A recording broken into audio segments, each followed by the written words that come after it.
some stuff. Cool. So that's how you're going to give me a thumbs up when I ask you, does everyone understand? All right. Can I move on to the next section? Is everyone good to go? Okay. So that's how we're going to be running this workshop. If everyone's happy with that, let me know. And then without further ado, I'm going to move straight into the thing. So first thing I want to make sure is that everyone has got the notes. Okay. So in case you don't have the notes, I'm going to send it now. It's term 1 recap workshop 3 unit 4. So I'm sending it in the chat box in case you don't have the notes. The notes are coming through. And we're going to be running through some definitions before we actually start writing things on the board. We just want to make sure that the definitions are fully understood. So guys, give me a thumbs up if you've got your notes open. Please open your notes on your laptop or wherever you may need them. Cool, we got our notes open. So the first thing that we're going to be looking at is strategic, right? The first definition is strategic interaction. Okay, so what is strategic interaction? Well, this is a situation when there are 2 or more people who are engaged in something and their actions affect each other, right?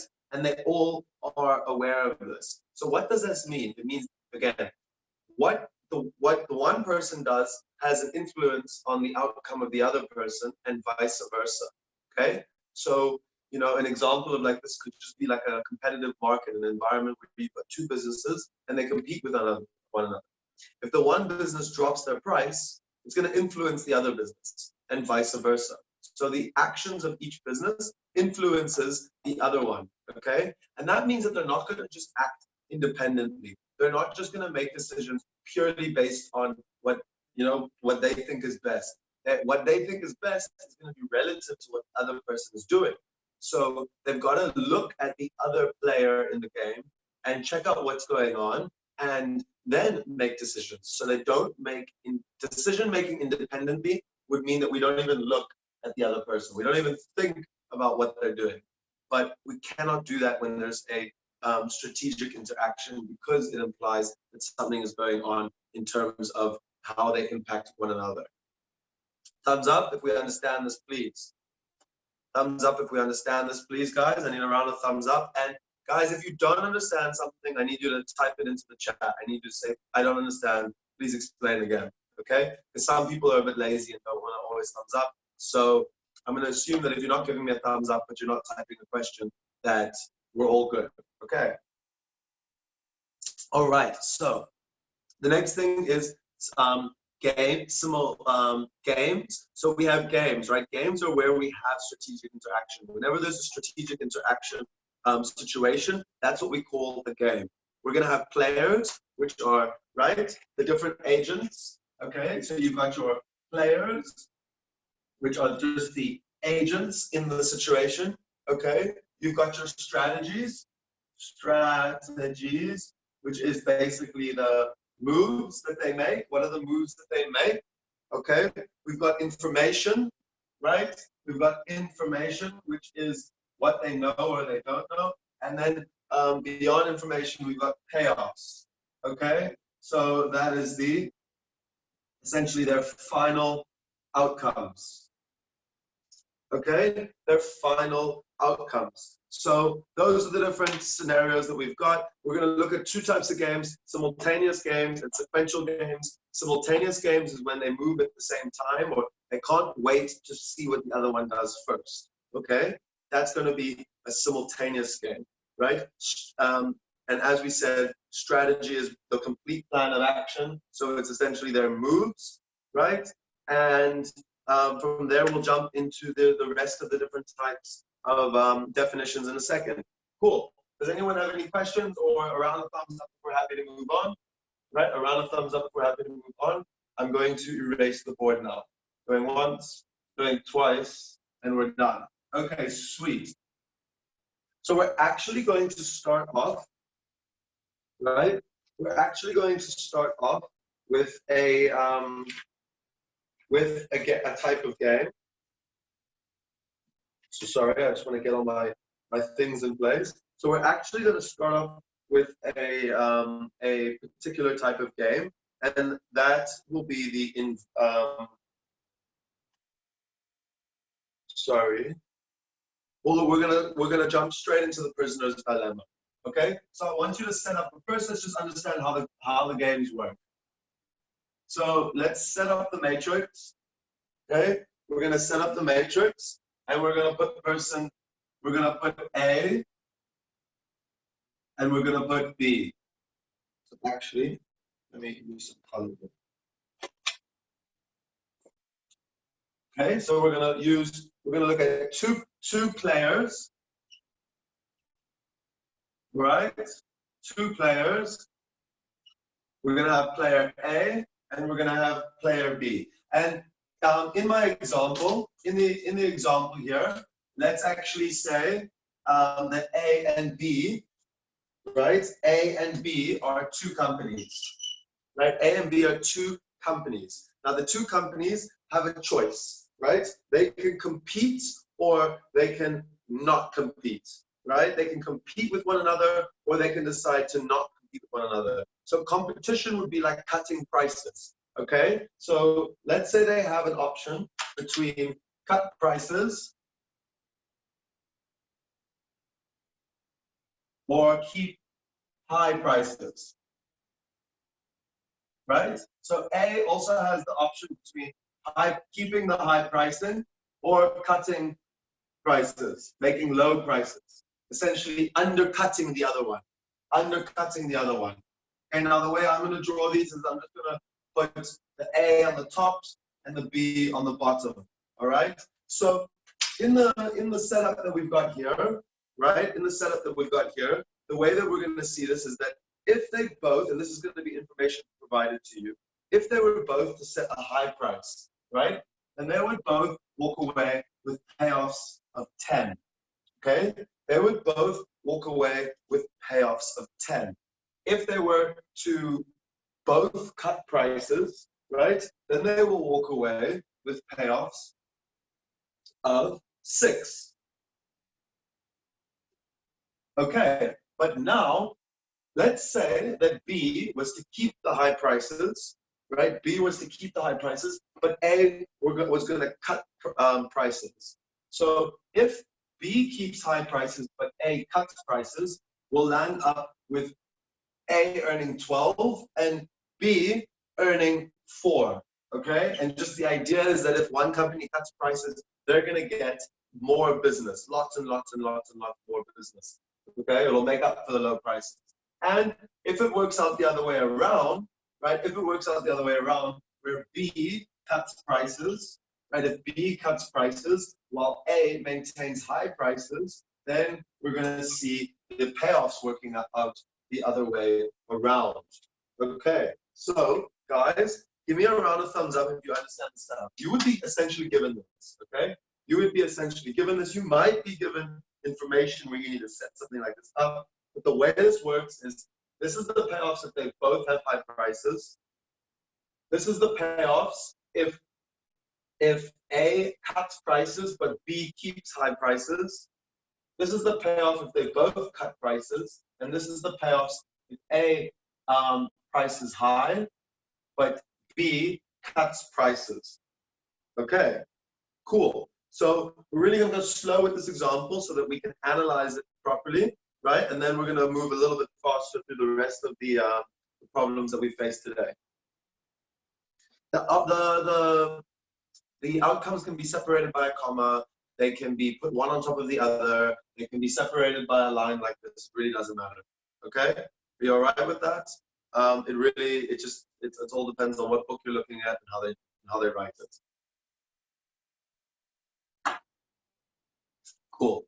So let's move. How are we going to look at this? So the way that we analyze these problems, right? So let's start with A. We're going to start with A, right? So A is going to consider two situations. Now, this is how we deal with these problems.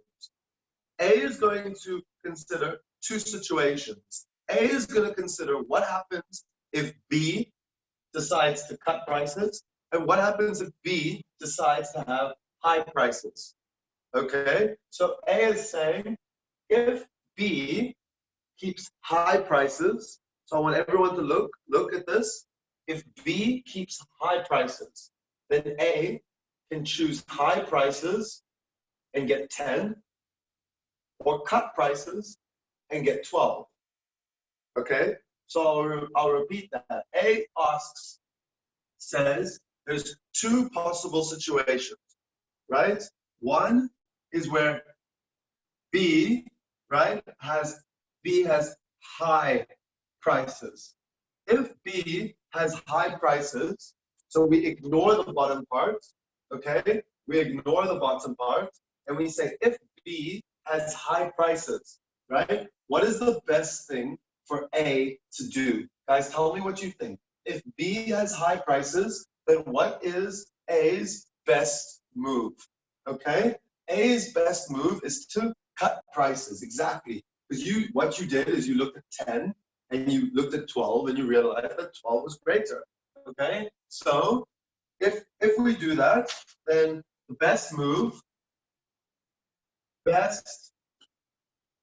right? Or if B has high prices, then best move for A is to cut prices. Okay? And now A asks the same question, but the other way around.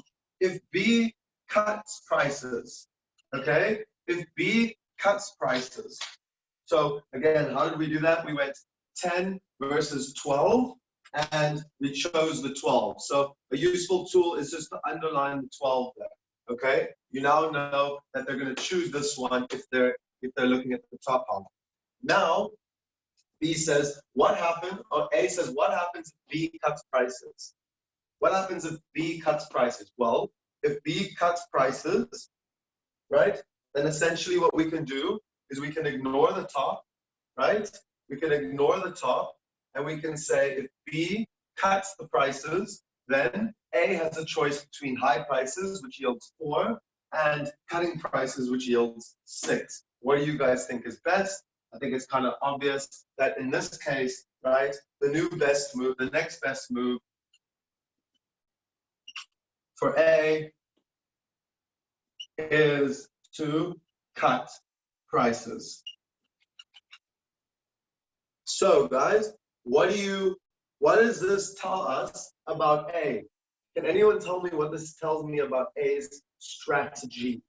All right, this tells me that A has a what type of strategy, right? A dominant strategy. Very good, guys. So therefore, right, A has dominant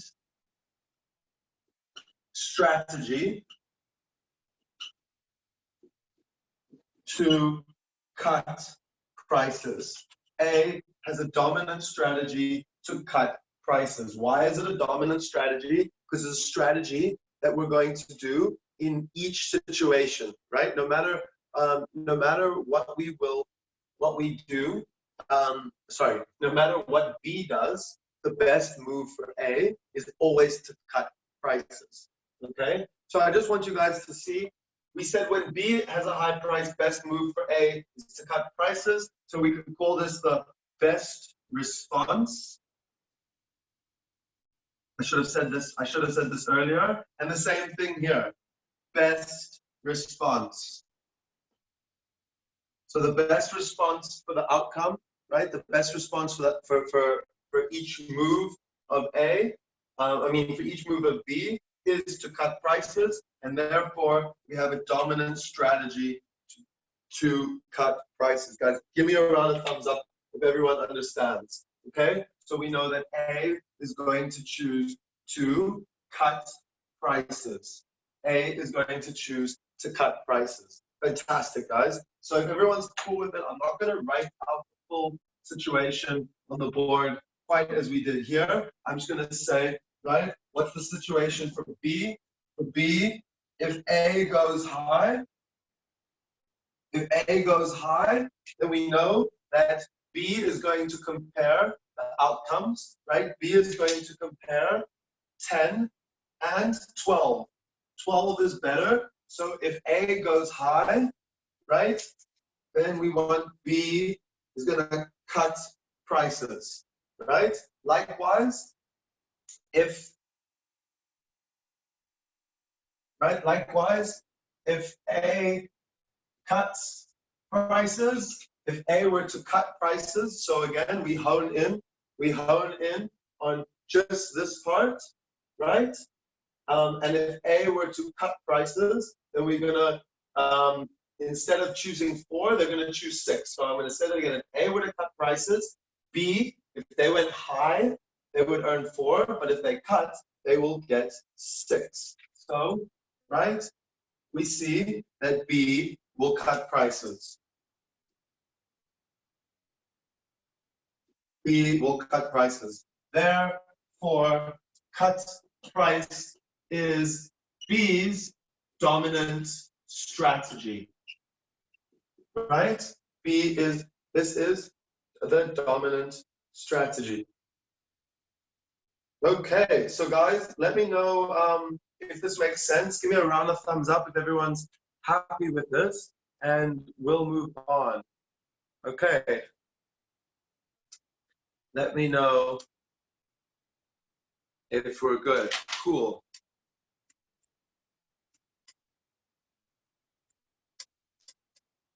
Okay, cool. So if that's all, then if everyone's cool with B, I'm just going to erase this side. And now we've figured it out. We said that there are 2 dominant strategies. There are 2 dominant strategies to cut prices, and that means that this will be our equilibrium. This is going to be our equilibrium, and we refer to this equilibrium in this context as the Nash equilibrium. And why is this a Nash equilibrium? Why is this a Nash equilibrium? The reason is because now, everyone follow with me. There's a lot of logical thinking that I'll be teaching in this workshop, stuff that can't be written down, stuff that you really just got to follow with. So when I'm analyzing if an equilibrium is a Nash equilibrium, I go and I look at that equilibrium, okay? And I say, for each player, if the other player doesn't change their moves, would there be a better move for me? Okay? So if A, we asked B, we said if A keeps cutting prices, would it be worth it for you to move from cutting prices to higher prices? And we know the answer is no, because 6 is better than 4. And remember, this is because we're assuming A will stay the same. Likewise, if we assume B will stay the same, then we ask A, is there any point in moving to the other move? And the answer is no, right? So you have a Nash equilibrium. A Nash equilibrium occurs when a player, or when both players cannot improve their outcome given the strategy of the other player. In other words, right, the strategy, if I assume that the strategy of the other player is fixed, if I assume that the strategy of the other player is fixed, right, then I cannot improve my outcome. That means that for me it's a Nash equilibrium, and if that applies to both, then we have a Nash equilibrium. We have a situation where neither player is able to improve their situation unless the other player moves as well, right? Well, not even unless, but just simply if the other player stays the same, there's no way I can improve my situation. Okay, so guys, let me know what you think about this. Give me a thumbs up if you guys understand this this prisoner's dilemma, right? We're going to go into more. Sorry, we're going to go into more depth with the prisoner's dilemma. So I'm not done with the prisoner's dilemma, but if we understand the idea of a Nash equilibrium, a dominant strategy, right, and how we find these things. Okay, everyone seems to be good, so I'm going to erase down here, and I'm going to carry on with the prisoner's dilemma. Okay, I'm going to carry on with the prisoner's dilemma. Now, why is this a prisoner's dilemma? Let's understand why this is a prisoner's dilemma before we make the notes. Okay, it's a prisoner's dilemma because when we look at it, we're probably all thinking, why don't they just both choose high prices? 10 and 10 is a lot better than 6 and 6. 10 and 10 is better than 6 and 6. So it's always this like, why? Why are we here? Why are we not there? And the reason that this cannot be a Nash equilibrium is because if we were at 10 and 10, then A would be like, but hold on, if B continues to keep prices high, I can improve my outcome by moving from 10 to 12. I can go from high to cut, and I can improve from 10 to 12. Okay, so for A, this is definitely not a Nash equilibrium. And for B, it's the same thing. B says, well, if A maintains high prices, then if I go from high to cutting prices, I'm going to move from 10 to 12. That's better. So the reason that we cannot sit here is because if the one player stays still, or assuming that the one player stays still, there's always going to be the incentive for the other player to go and cut prices, right? So let's say they were cooperating. Let's say they agreed to cooperate on this. Then it would be a situation where, okay, you got to trust each other. But if you don't, if that doesn't work, if one of you just decides, right, not to, then there's always an incentive. There's always an incentive to move away from high prices and towards cutting prices. And that's why we're always going to land up in a prisoner's dilemma in this situation. That's what defines a prisoner's dilemma. Okay? So let's make some notes here. So our prisoner's dilemma, which we've got above, so you don't actually have to write it out if you don't want to, but the prisoner's dilemma. So what are the various things? So we see the first thing is there's one, right? There's only one Nash equilibrium. Okay? Only one Nash equilibrium. Okay? The second thing is that the Nash equilibrium is not socially optimal. The Nash equilibrium is not socially optimal. Now, what is socially optimal? Socially optimal is just where the total payoffs of both are greatest. So we can see 10 and 10 would mean that the total society of A and B collectively earns 20. We see that this Nash equilibrium is 6 and 6 is 12. So it's not socially optimal. This would be socially optimal, but it's not stable. It's not a stable equilibrium because there's always an incentive to cheat away from it. Okay? So in your prisoner's dilemma, we see that there's only one Nash equilibrium, right? We've got one Nash equilibrium. The Nash equilibrium is not socially optimal. Okay? We're going to say both have dominant strategy, right? Both have dominant strategy.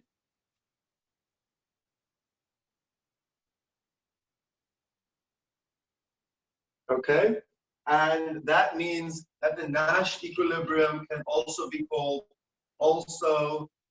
what is called a dominant strategy equilibrium. Okay, a dominant strategy equilibrium. So we've got one Nash equilibrium, right, which is a dominant strategy equilibrium. It just means both of them have dominant strategies. Okay, it's not socially optimal, and that's about it. Okay, do the strategies necessarily have to be the same? No, not quite. Not quite. But generally, you're going to see this in a situation where you're talking about two people having to choose between two strategies. You could probably get a more complex version of the prisoner's dilemma without that. Okay, but in all the ones you see, it's always going to be the same, options that we're looking at. Okay, cool, guys. Guys, let me know if we make sense of this. Then we're going to do a couple more of these, and we're going to jump straight on. What I didn't also say is this was the simultaneous game. So if you didn't figure that out yet, this is a simultaneous game. Okay, what we're doing now are the simultaneous games. So let me know if you're cool, and we're going to move on. Cool. Okay, cool. I'm going to erase the board. So the next one we're going to do is the invisible hand.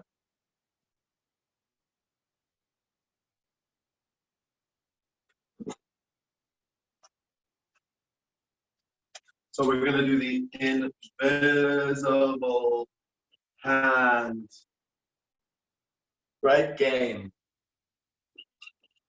For example, invisible hand example. So you got two countries, South Africa and Zimbabwe. Okay, that's what we're going to work with. We're going to work with South Africa and Zimbabwe. Now, they both have a choice, right? They both have a choice between producing corn or wheat. Corn or wheat. Okay, and what we're going to move towards, you guys are going to see, is that the invisible hand, which is Adam Smith's invisible hand, sort of the capitalist economic system, it always ends up, the idea is that we all specialize, right? The invisible hand, all the incentives in place, make one country focus on producing one thing and another on another. And the setup that we're going to create now is that. So I'm going to write this out now the way that someone was sort of saying I should.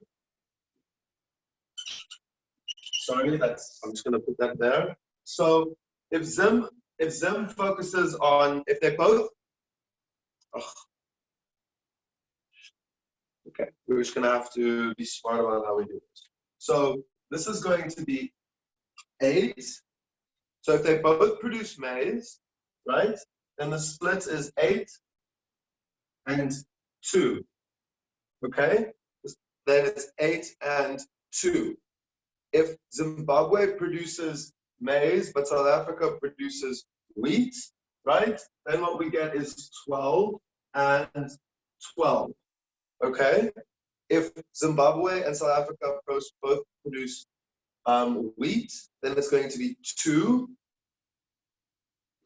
and 8. Likewise, if it's maize with South Africa, corn with South Africa and wheat with Zimbabwe, then we see it turning into a 2 and 6. Okay, so just write that out. This is going to be stuff that's been provided to you. Okay, this is going to be stuff that's been provided to you, and I'm just color coding it to make it easier for you to read while we practice. All right, so in this example, why it's an invisible hand game is because at the end of the example, you will see they decide to specialize. One's going to focus on the one, and the other one's going to focus on the other. Okay, that's what's going to make this an invisible hand game. We're going to get there. So let's look at it from Zimbabwe's perspective first. Zimbabwe says, if South Africa produces corn, right, then what is the best thing for Zimbabwe to do? Produce corn or produce wheat? Guys, give me an answer. South Africa produces corn. What should Zimbabwe produce? Corn or wheat? Right? Corn, because 8 is better than 2. Okay? Fantastic. Right? So that's from Zimbabwe's perspective. Then for the corn. But if South Africa produces wheat, then what's the best thing for Zimbabwe to do? Right? Also corn. Right? 12 is better than 2. Also corn. So the first thing that we can deduce out of this, right? The first thing that we can deduce out of this is Zimbabwe has a dominant strategy to produce corn. Okay? To produce corn. How's everyone doing? Do we follow? Right? Do we follow? Everyone good? Yeah? Okay, sweet. So Zimbabwe has a dominant strategy to produce corn, which already tells me something. Zimbabwe will produce corn no matter what. So in reality, I'm going to do both, but in reality, at this point, you can essentially ignore a situation where Zimbabwe produces wheat. You can just ignore it now because they're not going to produce wheat. No matter what South Africa does, they will produce corn. And so looking up here, what's the best thing for South Africa to do? If they produce corn, they'll get 2. And if they produce wheat, they'll get 12. So how do we know? We know that 12 beats 2. Okay, 12 beats 2, right? And likewise, in this scenario, if Zimbabwe were to produce wheat, right, it would also be in the dominant strategy for South Africa to produce wheat. So we see in this scenario, this is going to be my Nash equilibrium. Okay, so we see Zimbabwe has dominant strategy to produce corn, and SA has a dominant strategy to produce wheat. Okay, now I'm a little bit upset with myself with this example. It's good, it's fine example, but I just want to show you something. So some of you are probably thinking, does this mean they will always both have dominant strategies? Right? Does this mean they will both always have dominant strategies? Okay, so just give me, before we move on, just give me a thumbs up if everyone's drawn this. Okay, I'm gonna change it now for a second. Okay, cool. So everyone's with me. Now look here, guys. What if I did this? What if I made that 6? And I made that 8? If I did this, that would be my dominant strategy. Then wheat would be better for South Africa if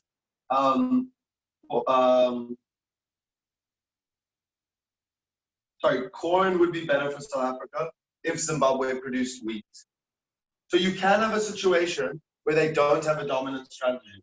If I drew it like this, right, then South Africa would not have a dominant strategy.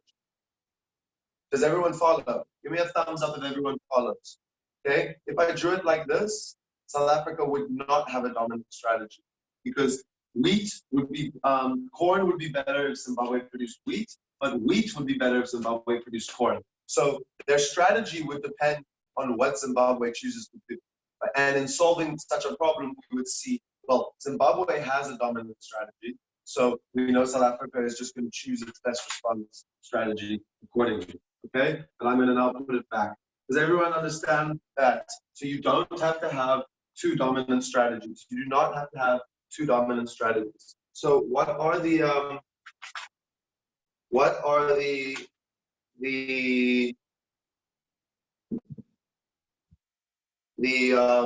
makes this an invisible hand game? What makes this an invisible hand game, right? Are these things, okay? So this is an invisible hand game because it has one Nash equilibrium. There is only one Nash equilibrium.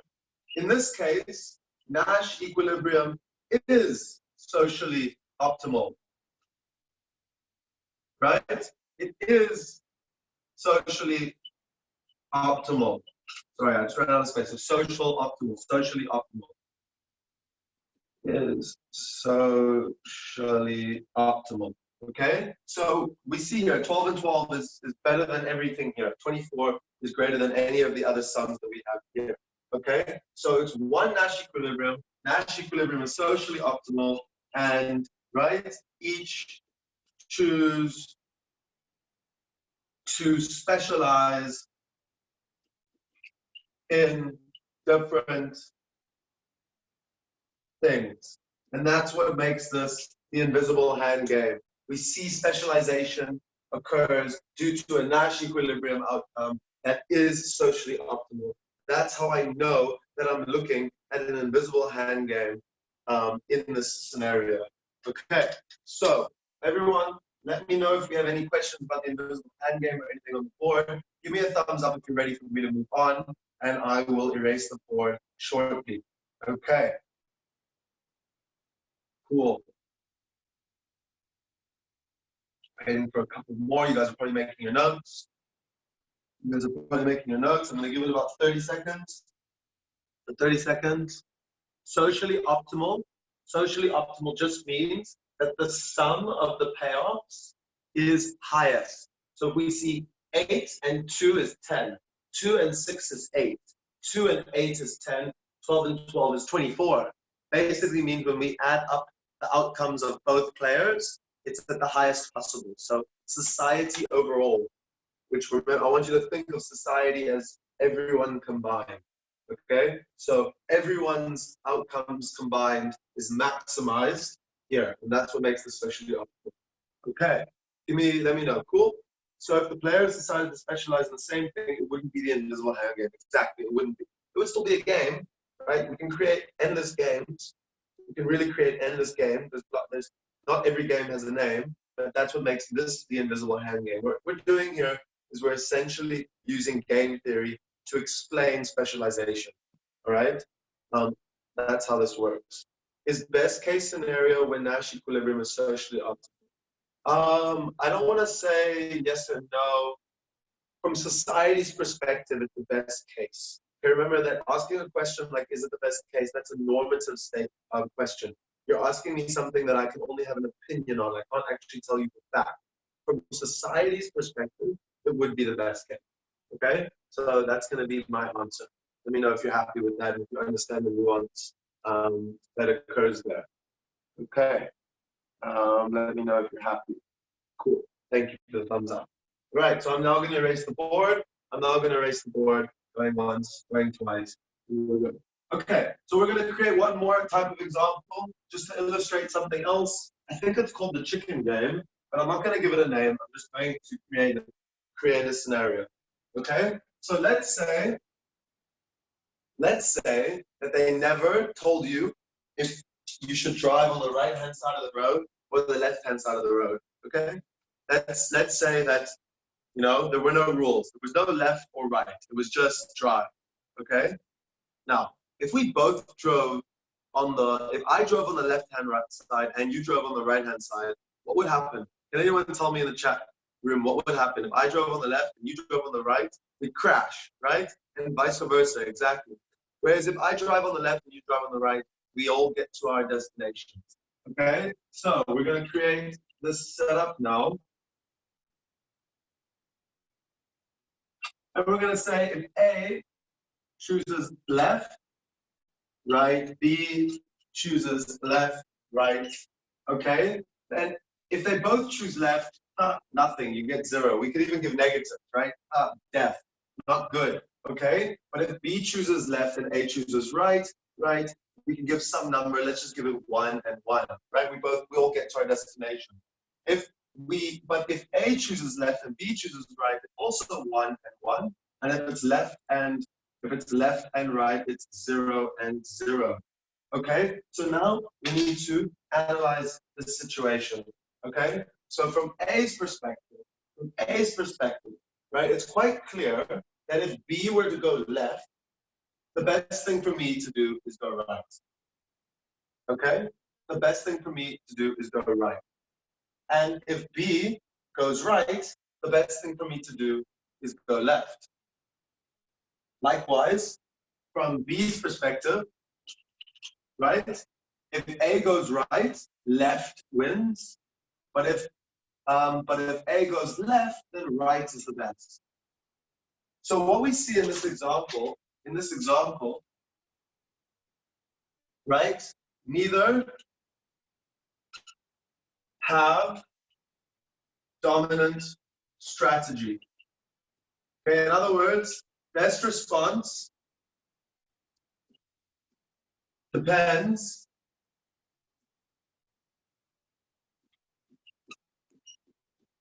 on others' strategy. Okay?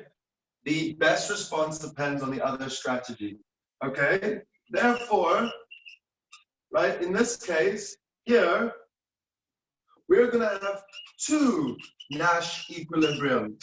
We're going to have two Nash equilibriums. So, in this case, right, if we were sitting here, where A is driving on the left and B is driving on the right, so imagine one of us is driving on the one side, the other driving. Is there any incentive to change sides? Is there any incentive if the one is going to stay where they are? Is there any reason why the other one would swap over, right? Or the other one's no, right? There's no reason. So we know that we have a Nash equilibrium. Likewise, if they're sitting here, we also have a Nash equilibrium. So, right, we see we have two Nash equilibriums. And which one I want to live, right? Which one gets chosen is random. So, right, which Nash equilibrium is essentially random, okay? Because if they both jump onto the left, then one of them would quickly swap over to the right, okay? And then it would be the one way or the other. So it's really random. It depends on who moves first. But remember, we are working with games where neither person moves first. And the idea of no person moves first is more like there's no rule saying this one goes first and this one goes first. Obviously, you can have such a game where if A happens to go first, then B will respond. Okay, or B happens to go first, A will respond. Okay, and you can change your strategy. Like, you know, that's the whole idea of the Nash, why we analyze the Nash equilibrium. But it's not like a situation where we would look at, you know, in order for player B to move, A must go first. It's like a chess game. Chess game would not be sequential, would not be simultaneous, it would be sequential because there's rules to the game. Okay, so that's what makes this simultaneous, is that neither of them has to move first. They could both move at the same time, right? And they don't know what the other one is going to do. There's no information about that. And what we've got here is a situation with two Nash equilibriums. We don't know which one it'll be. It will be random. And that is, yeah, that's our situation. Are there any questions? Guys, let me know if we're happy with sequential games. If we're good with sequential games, we're going to jump straight out of here and move into some other examples. Okay? Cool. So, are Nash equilibriums when both players' outcomes are the same? Right? No, so they're not always the same. Okay? So, yes, you could have a Nash equilibrium where it's 2 and 1, okay, or whatever. Right? You're right. Sorry, all my examples have worked out that way. But the Nash equilibrium just means that neither player can improve their position by moving to another, by changing their strategy. Neither player can improve their situation by changing their strategy, given that they're assuming the other player will stay fixed. So, given that A will be on the right, given that A will be on the left, B has no incentive to change. That's what makes it a Nash equilibrium. Okay? So nothing, there's nothing else there. So let me know if you're happy with that. Cool. Okay, great. So we're done with these types of games. We're going to move into another type of game, which would be, sorry, and there is a name for this. I think this is called the assurance game. Apologies. Thought there wasn't a name, and now I just remembered that there is a game. And this is my assurance game.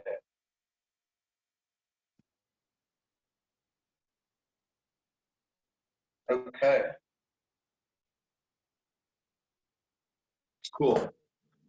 No one's got any questions? We're going to move into sequential games now. So, going once, going twice, we're going to move into, oh, sorry, before we move into sequential games, we're going to do the public goods game. Okay. Yes, that's what makes it an assurance game. Neither of them have a dominant strategy, two Nash equilibriums. Okay, that's what makes this an assurance game. Okay, isn't the assurance game when they play the same strategy? Maybe I've made a small error. So just go to notes. that you need. We need to check it out. I'll look it up during the break for you guys. Okay? Maybe I've got the name wrong. I'll go and check it out. Okay. Everyone good though? The main, you're generally not going to be asked like, what is this type of game? It's usually going to be more about figuring it out and problem solving. You see like the testing, the problem solving skills, not your road memory skills. But we will check it out. Cool. Other than that, is everyone happy for me to move on? Let me know if we're happy to move on, and I'm going to erase the board now. Okay. Going once, we got twice, and we're good.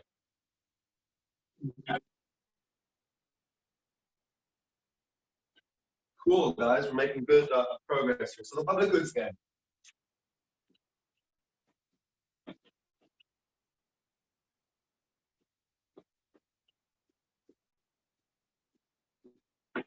Okay, so the public goods game, I'm going to talk about first, and then we're going to model it. So the public goods game goes like this. Well, we actually all have public goods all around us. So let's first define a public good. A public good is a good that the public provides. Okay. So in our case, right, the government provides it. How does the government make the money? They tax us. We put money into a pot, and then that pot is used to provide products. Is to provide public goods. So public goods are things like the roads. Public goods are things like you're taking care of our nature. Public goods are the lights on the streets. Public goods are defense. Public goods are police. Blah blah blah. Public goods are goods that we require. We need them together. Okay. So, if someone came to you and told you, listen, you know, you don't have to pay tax, right? We're going to use your tax money for public goods, but you don't have to pay any tax, and you'll still be allowed to consume the public goods. Tell me, guys, would you pay tax? Like, maybe you're a nice guy, but assuming that you're just doing what's best for you, if you don't have to pay tax and you could still consume the public good, you wouldn't pay tax, right? No one would pay tax. So it's not the same thing, right? Let's say you're in a dorm, you're in a res, okay? And they say, you know, the place really needs a revamp. We need to fix the lobby area. The lobby area looks terrible. We want to improve it. So they all come around with a hat and they say, do you want to put some money in? Do you want to put some money in? Do you want to put some money in? Regardless, you're going to be allowed to use the entrance every day. Okay? So again, what are a lot of us going to do? We're not going to put any money in. We're like, why should I? I'm going to get money anyways. Okay? I mean, I'm going to get my right to use it regardless. So that's what we're going to be. That's the idea of this experiment. Cool? Now, in economics, we use a lot of experiments. We use experiments to sort of understand the situation and analyze situations. And one of the experiments that I want you to know about is this public goods game. Okay? So let's just first write down some basic things. So with the public goods game, right? The public good requires, right? The public good requires contributions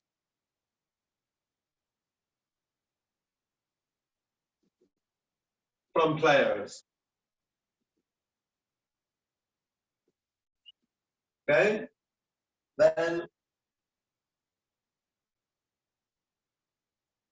what we see is that everyone's best response,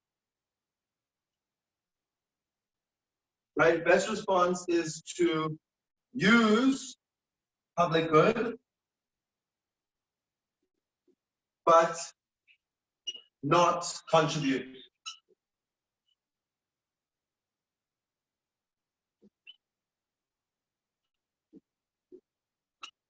Okay? So best response is to use the public good but not contribute.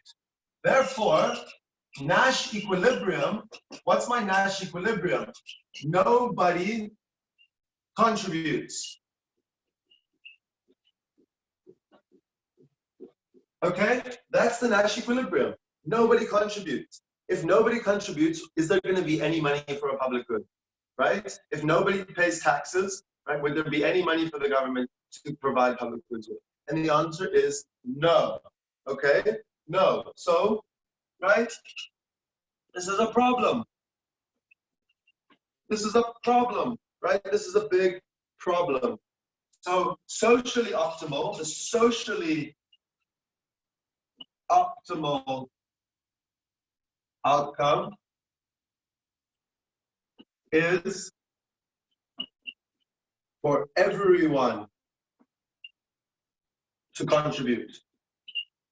It's obviously going to be better for everyone if we all put money in and we get some great stuff out of it, okay? That's better than putting no money in and getting nothing, okay? So the socially optimal outcome is for us to contribute. But I want to ask you again the question, why is this not a Nash equilibrium? The reason this is not a Nash equilibrium is because if everyone else is contributing, you have an incentive to go away. Okay, that's a great question. This is a multiple person prisoner dilemma. That's exactly what this is.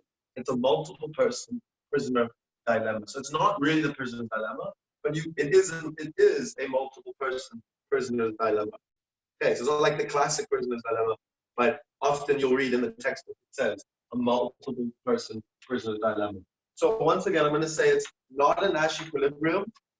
Socially optimal outcome would not, right? The socially optimal outcome is not Nash equilibrium, as everyone has incentive to stop contributing. Okay? Everyone has an incentive to stop contributing. So it's not a Nash equilibrium. Guys, give me a thumbs up if this makes sense to you, right? Give me a thumbs up if this makes sense to you. And if it does, we're going to now set up the experiment that they want you guys to understand about. So I only got like 3 thumbs up there. Is everyone else happy? Is everyone else happy to move on? We're going to finish off this example and then we're going to take a break. Okay, we've actually done really well today compared to previous days where it's taken quite a bit longer. Okay, cool. So I'm going to erase this side. I'll leave this side up for a bit in case there's someone who's writing still. So in my public goods game example, okay,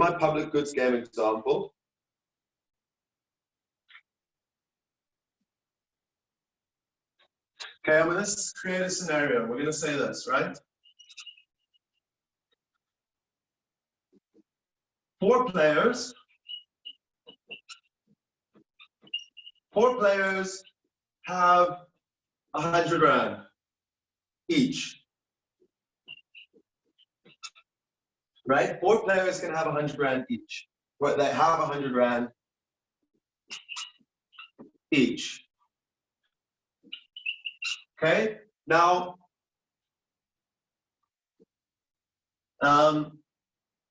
they have 2 choices.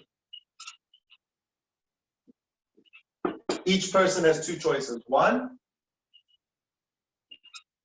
put money in public saving with 20% interest. Okay? Everyone shares the public savings no matter what, regardless of the contribution. Okay? You can put your money in the public saving, right? So we put money in public savings. This is the first option. And the public savings comes with a 20% interest rate. Everyone is going to share the public savings regardless of their contribution. Okay? The second option is to not put in, keep for yourself.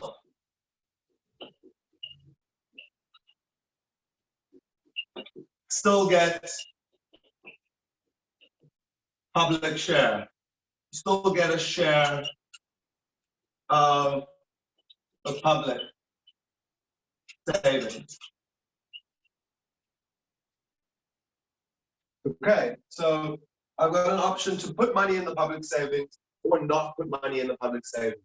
So remember, the idea of the public savings is that everyone gets to share. Even if you don't put money in, you're going to get to share. How's everyone doing? Do we understand? Do we understand this? Give me a thumbs up if we understand, right? And just type in, say no if you don't understand. Type no if you don't understand. Okay, cool. Now, what are the different scenarios? Now, I'm going to look at this from my, let's just say it's me, okay? There's me and there's 3 other people. There's 3 scenarios that I need to consider.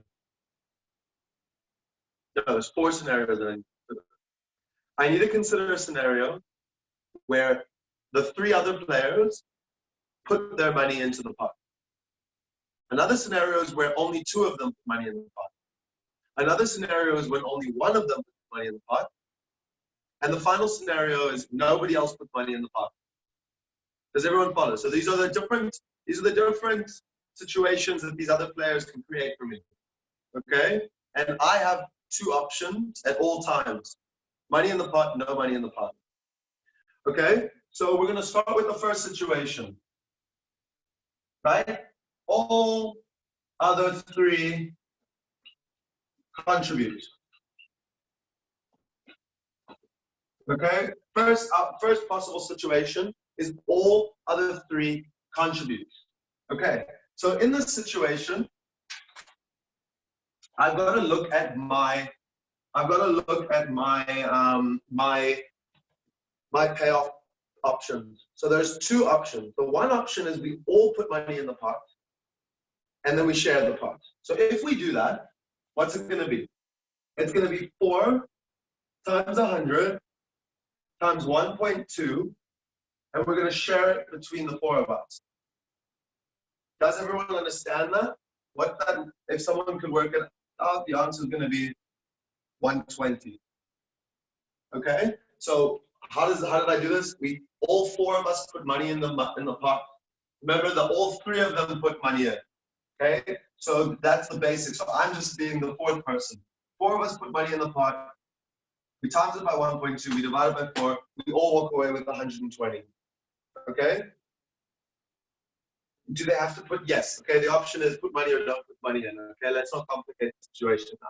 All right, let's not give them multiple options. You guys don't. You could create a scenario where there's multiple options. Okay, but you guys don't need to go that deep because then the number of outcomes that you've got to consider starts to multiply.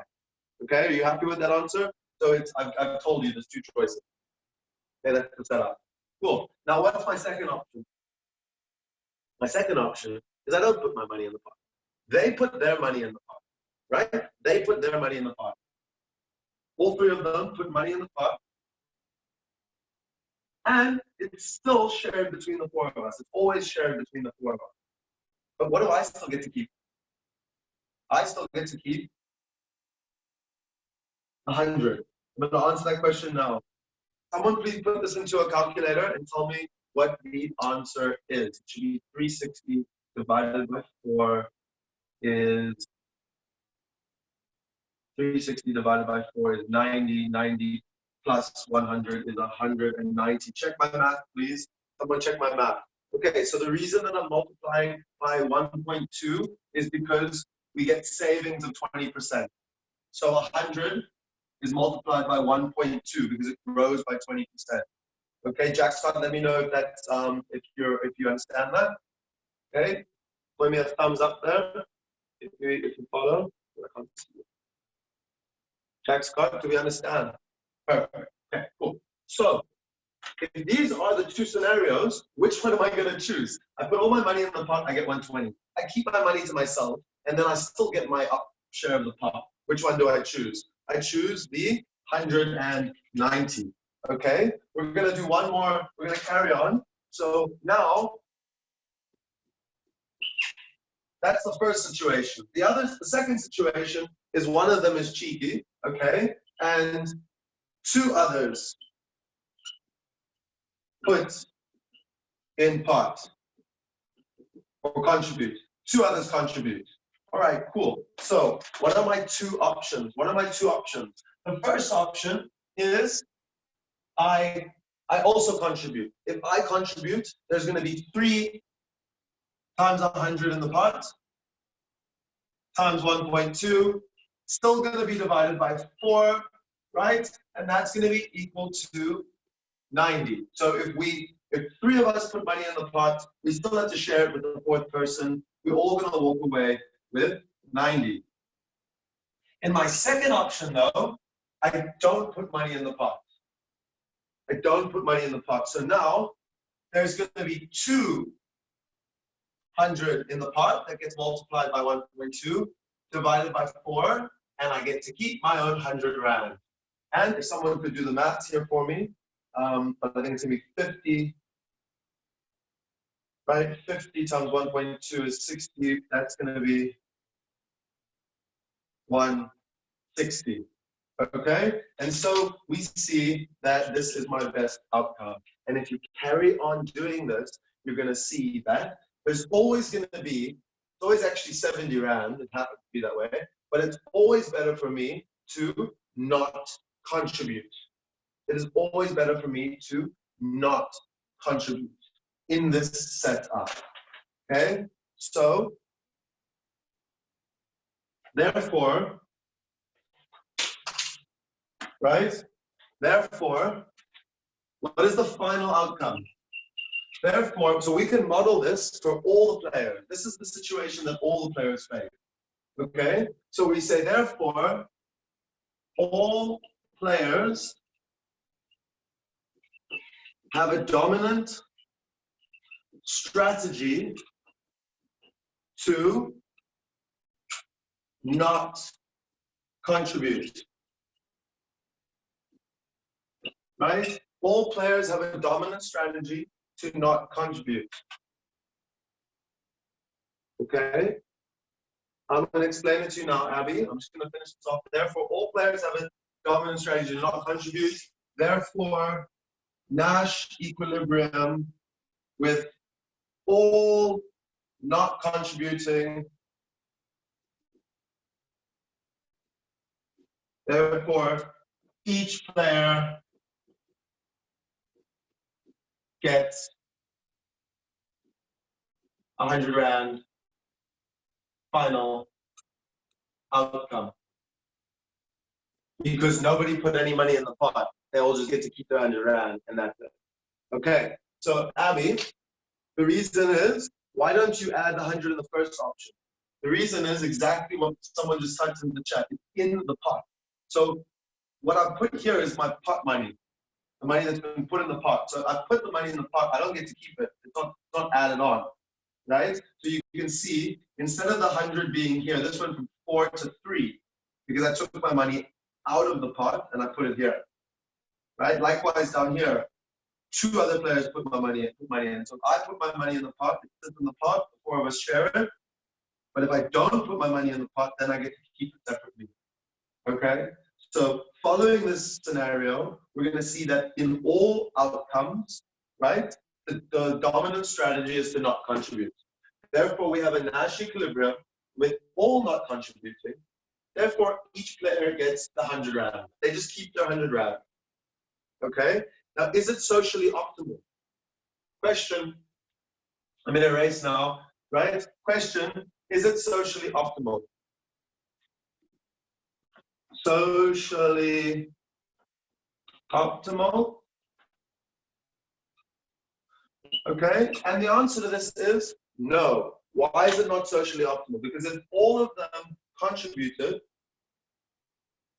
right? If all contributed,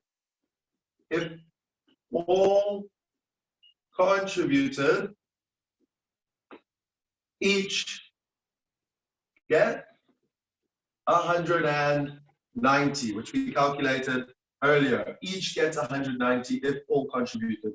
So this would be socially optimal. Socially optimal, right? Therefore, it's no. Socially optimal is all contributing. All right, and that isn't. It's 120. You're right. Thank you. Sorry, everyone gets the money in. It grows by 20%, and then all walk away. Sorry. So, thank you. So if all contributed, each gets 120. But the answer is no. Socially optimal is only if they all contribute. Okay. So that means that this is not a socially optimal outcome. Okay, guys, thumbs up if everyone understands. And if we do understand, we're going to take a 5-minute break. It's 14:44 on my clock, about to be 14:45. So we're going to start at 10 minutes to 3. Okay, we're going to start back again at 10 minutes to 3. Thank you, guys.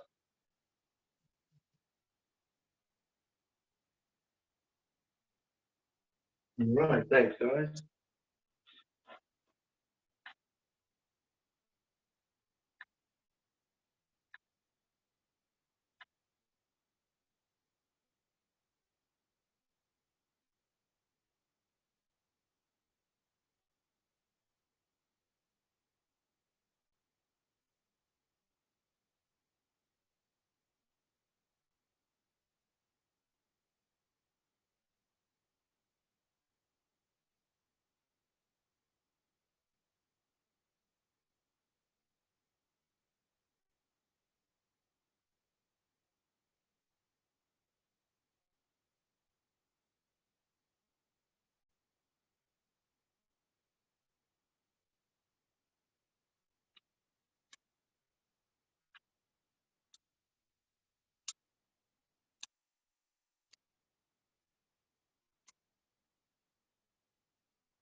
Abby, let me know if that makes sense.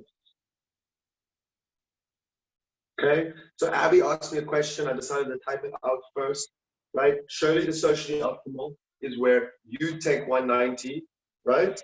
But the other three contribute. And the reason that's not socially optimal is because if you put your money in, if they put their money in, but you don't, okay? If they put their money in, but you don't put your money in, then you get 190, but they get 90. So the total social payoff is going to be your 190 plus 3 times 90. Okay, and that's not as good as all 4 people simply getting 120. Let me know if that makes sense.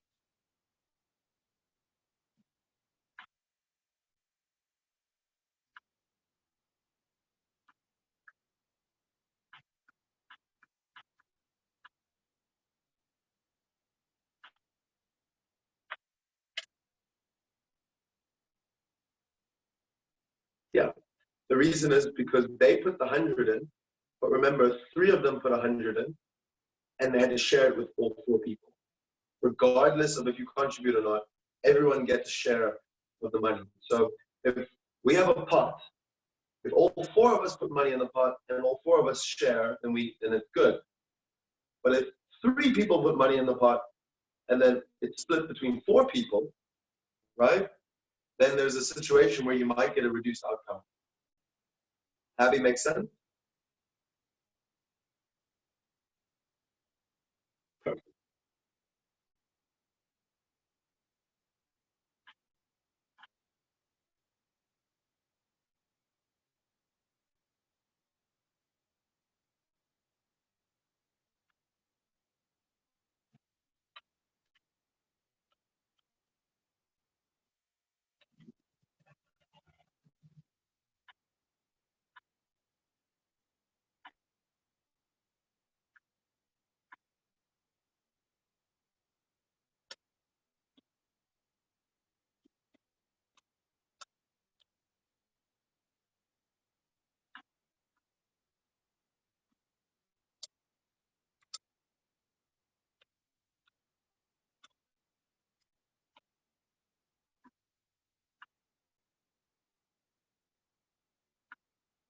Okay, we'll be starting again in a minute.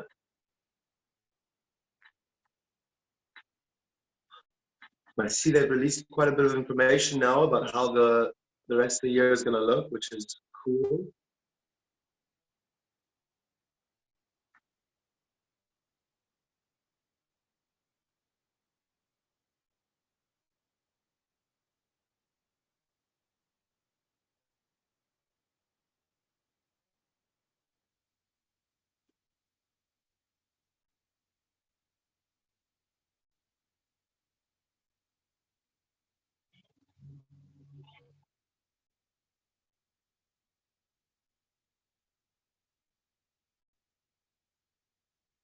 Okay, guys, we're going to start in 30 seconds.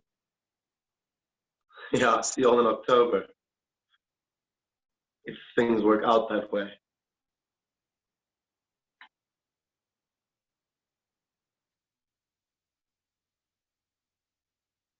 Don't you guys worry, we'll still see you here for online workshops. Cool, we're going to start in 30 seconds. I'm going to fill up my water and we're going to get going.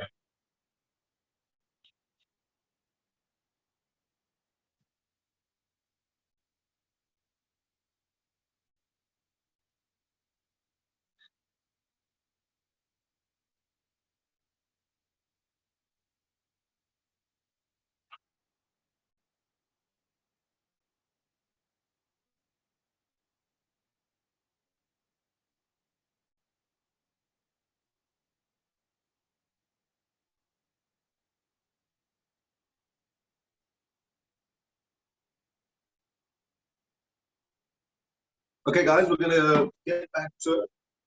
So if there's no other questions, I'm going to move on to the next part. So you might see that in this section, I don't deal with unit. I'm rather just focusing on all the fundamental things that you've got to know. Okay, please guys make sure that you look at the notes. There are some definitions I'm probably not going to touch and talk about. Okay? Right? Where I'm probably not going to talk about. And you just want to go and read about it. Yeah, so like an example of the public good situation is you can go read about the tragedy of the commons. Okay, read about free riding. So what would a free riding be? Free riding would be the situation where I don't contribute, but I still get my share of the pot. So that would be an example of free riding. Okay. And yeah, tragedy of the commons, what that is, a situation where we have some shared resource system, but we all get to act independently, and we tend to act in our own interest and then end up depleting the resource. So an example of the tragedy of the common, you can think of a hill with grass, and there's a bunch of farmers who live around the hill. Now, if all the farmers let their cows sit on that hill all day long and eat all the grass is going to disappear. So what the farmers should do, socially optimal, is they should all limit the amount of time that their cows sit on the hill and eat grass. The problem is that if everyone were to limit the amount of time that their cows eat the grass, there would be an incentive for each farmer individually to just let their cows stay a little bit longer, and a little bit longer, and a little bit longer. And if every farmer does this, every farmer says, oh, just let the cows stay a little bit longer, then what ends up happening is we move all the way back to that not good situation where they just let the cows stay there and everyone loses out. If you see the other farmers letting his cow stay longer, you're going to say, I'm not going to let this cow eat all the grass first. My cow's going to eat the grass too. And so we all end up doing that. Give me a thumbs up if we understand this concept of the tragedy of the common. Okay? We don't really see it with numbers. We just deal with it like the way I did now. Okay, cool. Awesome, guys. So now we're going to talk about the ultimatum game. Okay? We're going to talk about the ultimatum game. This is a weird game. I'm not going to lie. It's a weird game, but it's a game that you guys got to know about. So the ultimatum game is a situation where you are going to make an offer to someone. So you're going to have the proposer. The proposer is going to make a proposal. Okay? And then the responder gets to decide if they accept or reject. So the example we're going to use is I have 100 Rand and I get to propose how I'm going to split the 100 Rand with you. Okay? And I can offer you whatever I want. If you accept the offer, then you get to keep what I offered you and I get to keep the rest. But if you reject the offer, neither of us get anything. Nothing. Zero zippo. Okay? Does everyone understand the idea of the proposer and the responder? Okay? Let me know if we understand the proposer and the responder. Okay? So the proposer is going to decide, right? The proposer is a sequential. Yes, sorry. So we're moving on to a sequential game. Okay, thank you. So a sequential game, we move at different steps. So my first move is to make an offer to you. Your move then is to accept or reject the offer. So my first move is going to be to decide which offer. Okay? So guys, give me a thumbs up if you understand just this weird situation. I'm going to propose an amount to you. I have 100 Rand. I'm going to offer you a split. I'm going to offer you a split. And you get to decide whether or not you accept it or reject it. Okay? So we're going to draw it now. So I'm going to start with the proposer. I'm going to give a situation where I have three options. Okay, I'm just going to do that. I can offer 1 Rand. I could offer 10 Rand. Or I could offer a 50-50 split. Okay? So it's an offer. These are the three offers that I'm just going to come up with. Now, the responder, right? The responder now makes decisions. Responder.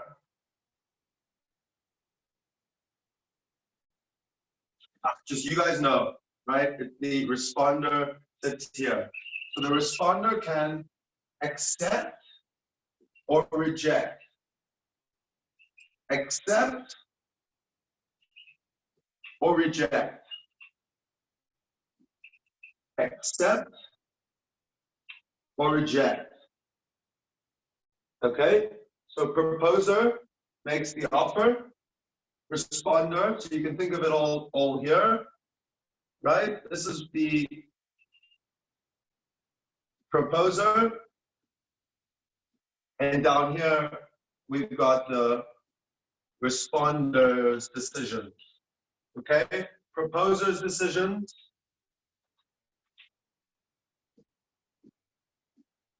And the responder's choices at various different options. Okay, so now if I offer a 50-50 split, right? If I offer a 50-50 split, if the proposer accepts, it's a 50-50, and if they reject, it's a 0-0. Okay? Now the same thing over here. I say if they accept the offer, I get to keep 90, they get to keep 10, and if they reject it, it's going to be 0-0. Likewise, accept would be 99 and 1, reject would be 0-0. Okay? So these are the various payoffs that relate to the various different responses to the various different offers. Okay? Guys, give me a thumbs up. Give me a thumbs up if this makes sense. Give me a thumbs up if this makes sense. Okay, cool. So we're going to begin. If the proposer offered a 50-50 split, what is the best option for the responder? Should they accept the 50-50 or should they reject? Okay, should they accept or reject? They should accept.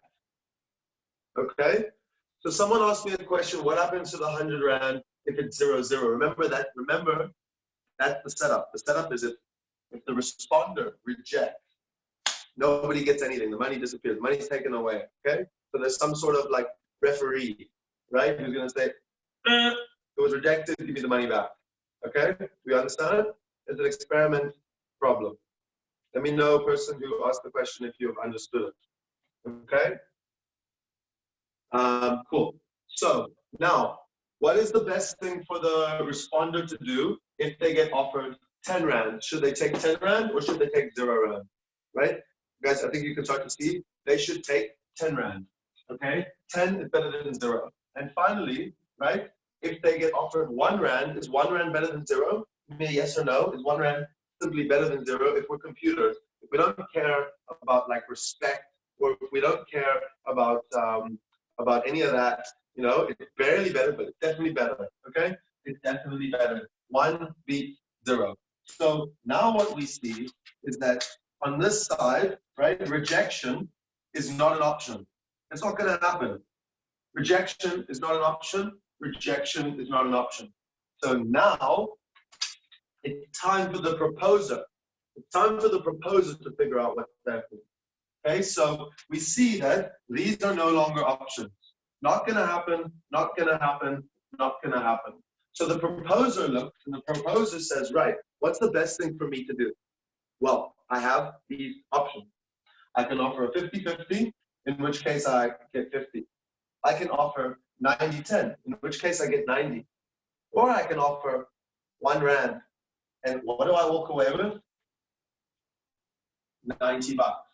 Therefore, we see that the responder chooses to offer 1 Rand. Chooses to offer 1 Rand. So imagine, in reality, you have endless options. Someone gives you 100 Rand and says you can make an offer to this person. It can be 9. If let's say it had to be in Rand, there were no cents. You were given 100 Rand, 1 Rand coin. You've got 100 options. You actually got 101 options. You can offer them 100 Rand, you can offer them 90 Rand, you can offer them 98 Rand, 97 Rand, 96 Rand, 95 Rand, 94 Rand, all the way down to 0 Rand. Now the 0 Rand is not a good idea because you're not offering them anything. They're not going to accept it, right? They're going to reject it because 0 and 0 are the same, so they might reject, they might accept. But if you have if you know that they will always accept because something, 1 Rand is better than 0 Rand, then why would I offer them 2 Rand? Or 3 Rand, or 4 Rand, or 5 Rand, if I can simply offer them 1 Rand. Okay? So guys, let me know if this makes sense to you. Give me a thumbs up if we understand this. Give me a thumbs up if we understand this, right? So therefore, right, proposer offers 1 Rand. Okay, awesome. Now, what I want you guys to see is what I've done here is a sequential game. Okay? There's lots of different types of games, right? We could have looked at this during the Cold War, right? Let's use a cool example that they love to do in economics. So let's say we're looking Russia. Remember, if anyone knows, wait, so hold on. Is the proposer always going to win in the ultimatum game? I mean, winning, yes. The proposer gets to offer what they want, assuming that everyone is purely numbers oriented. They're not thinking about anything else. Then the answer is yes. Okay? So the answer is yes, essentially. But we're going to move on. You're going to see a little bit more options. So this could be anything. I'm not going to actually, we need to move forward, but this could be anything. This could be, right, the America deciding during the Cold War with Russia, should we nuke Russia?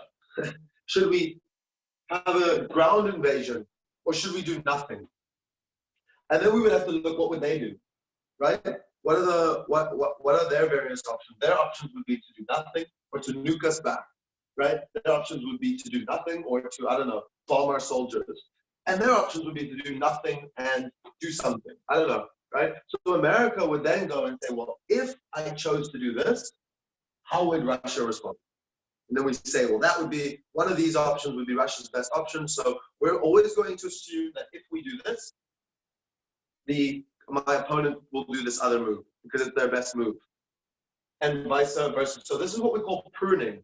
We essentially look at all the options we have. Well, no, sorry. We hone in on the options we have. We say, right, if I make this move, what is the best response of my opponent?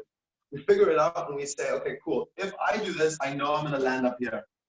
And if I do this, I know I'm going to land up here. And if I do this, I know I'm going to land up here. So once I've done that, I can now say this outcome is associated with move 1, this outcome is associated with move 2, and this outcome is associated with move 3. So you just go to the bottom and you start pruning. You say, I know that my opponents will not do that. I know that my opponents will not do that. And you start figuring out what would they do if you make certain moves, and then you make your moves based on that. Guys, give me a thumbs up if we follow this, right? Give me a thumbs up if we understand this. If we do, then we're going to move on, right? We're going to move on. Okay, cool. So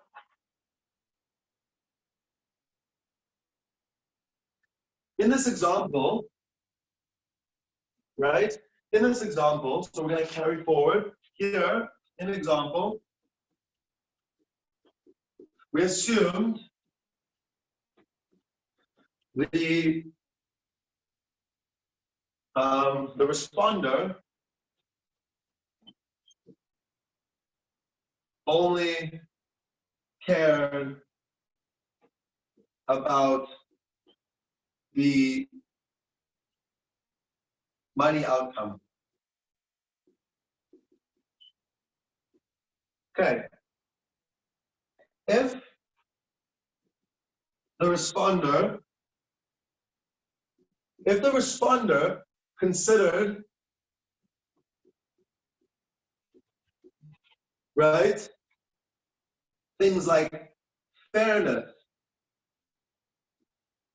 respect, etc., then maybe they may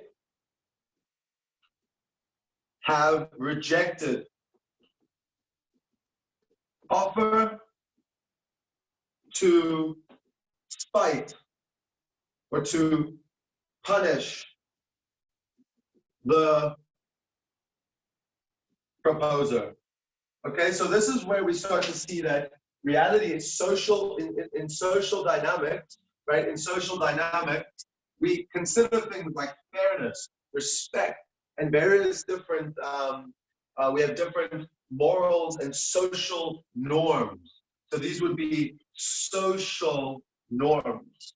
If we started to consider some social norms, we might have rejected it. We might have said, you know what? I would rather that the proposer gets nothing than I take 1 rand and they get 99 rand. Screw them. I'm gonna go with 0 and they can have 0 too. Because what kind of offer is that? Okay? So as soon as social norms come into play, right? And concepts of social norms, everything starts to change, right?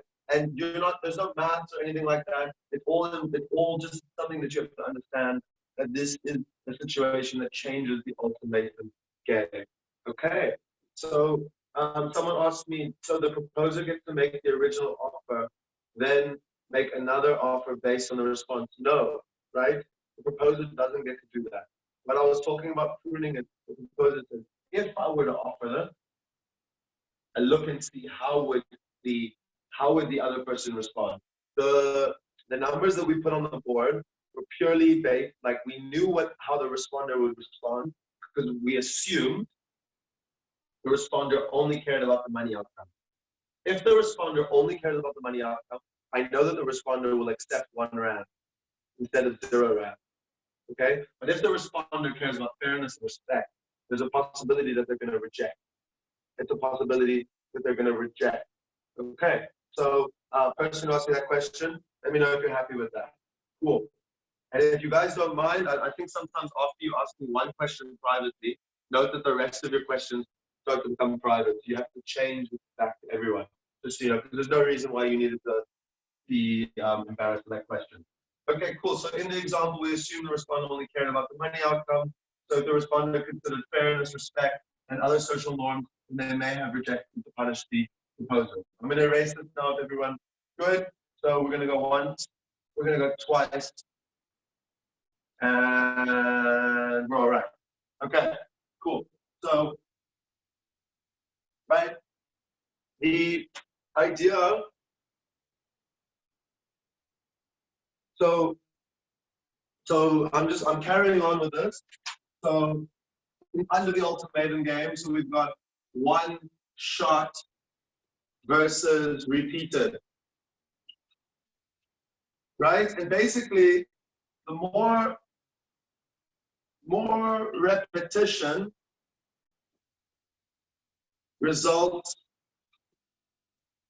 in a possibility to consider two things. One is reputation. So, you know, if this is a game that we only play one, if I just arrive in some place and offered a bunch of money and offered $1 to someone, and they were never going to see me again, if they knew that it's a good chance to take the $1. But if there was more repetition, if they said, you know what, I know that he's going to do the same thing tomorrow, and he's going to do the same thing the day after, and he's going to do the same thing the day after that, then actually, it's not just ideas of fairness, it's also for my own outcome. I'll probably reject the $1, because tomorrow he's going to make me a better offer, and the day after he's going to make me an even better offer. Okay, so that's a concept of reputation and reciprocity, right? Reciprocity in terms of reward and punishment. Okay, and this results not just in the ultimatum game, but in a lot of games. If we know that there's going to be repetition, then we can start to build a reputation, and we offer reciprocity. We essentially say, listen, dude, if you offer me $1, I'm going to punish you. Okay, but if you offer me 50-50, I'm going to reward you and say yes, so that you can also walk away with it. So when we have a one-shot game, there's less time for reputation and reciprocity. But if we have more reputation, then we start to consider repetition. Then we start to consider reputation, right? And the potential for reciprocity. Okay, guys, let me know if this makes sense to you. Right, this is some social science kind of stuff. Okay, who's confused? Is there anyone who's confused? Give me I am in the chat if you're a bit confused. Just say I am. Say me. You can type it to me directly, privately. Okay, so we're good. We're good then. Okay, sweet. So now to keep writing that, we're going to consider we're now going to be moving into the idea of expected payoffs. I'm actually going to remove this in a second, so please get it down, going once, going twice, and we're going to move into expected payoffs, okay, which will carry on with using the ultimatum game. We're going to do now expected payoffs.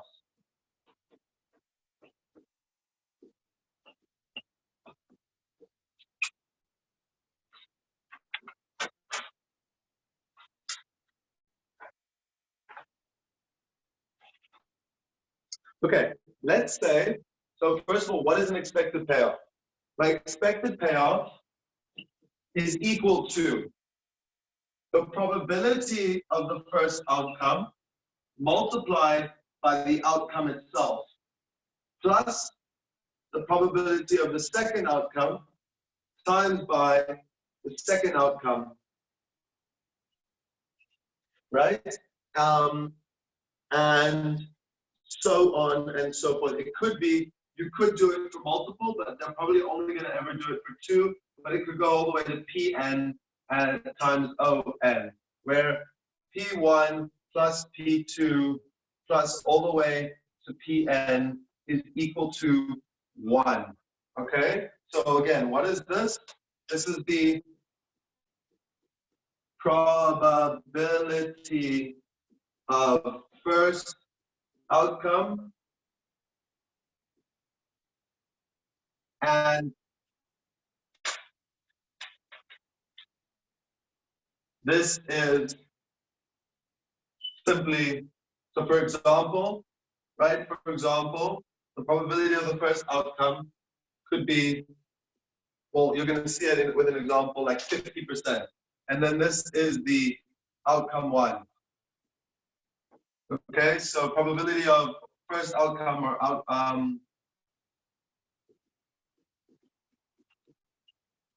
should actually be outcome 1. Sorry, I don't want you to get confused and think that the one comes after the other one. It's just outcome 1, and you could even say outcome A.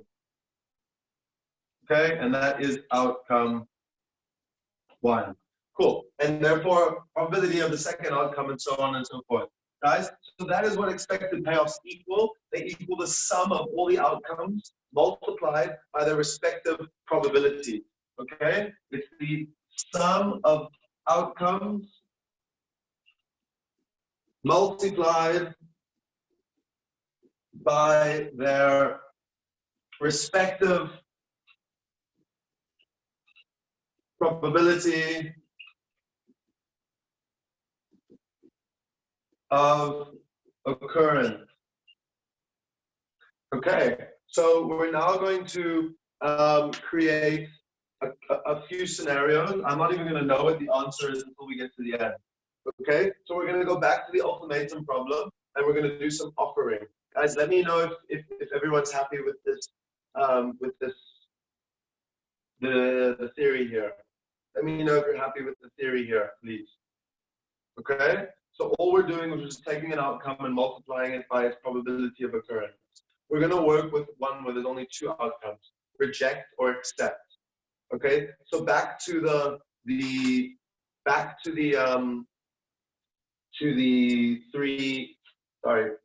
ultimatum again. So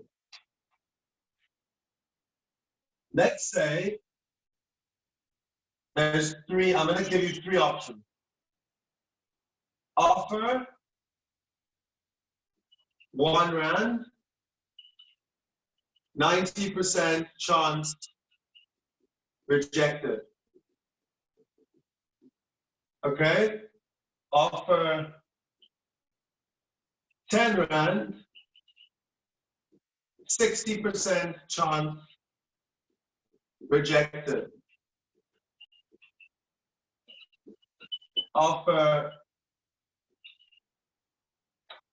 50 rand, okay,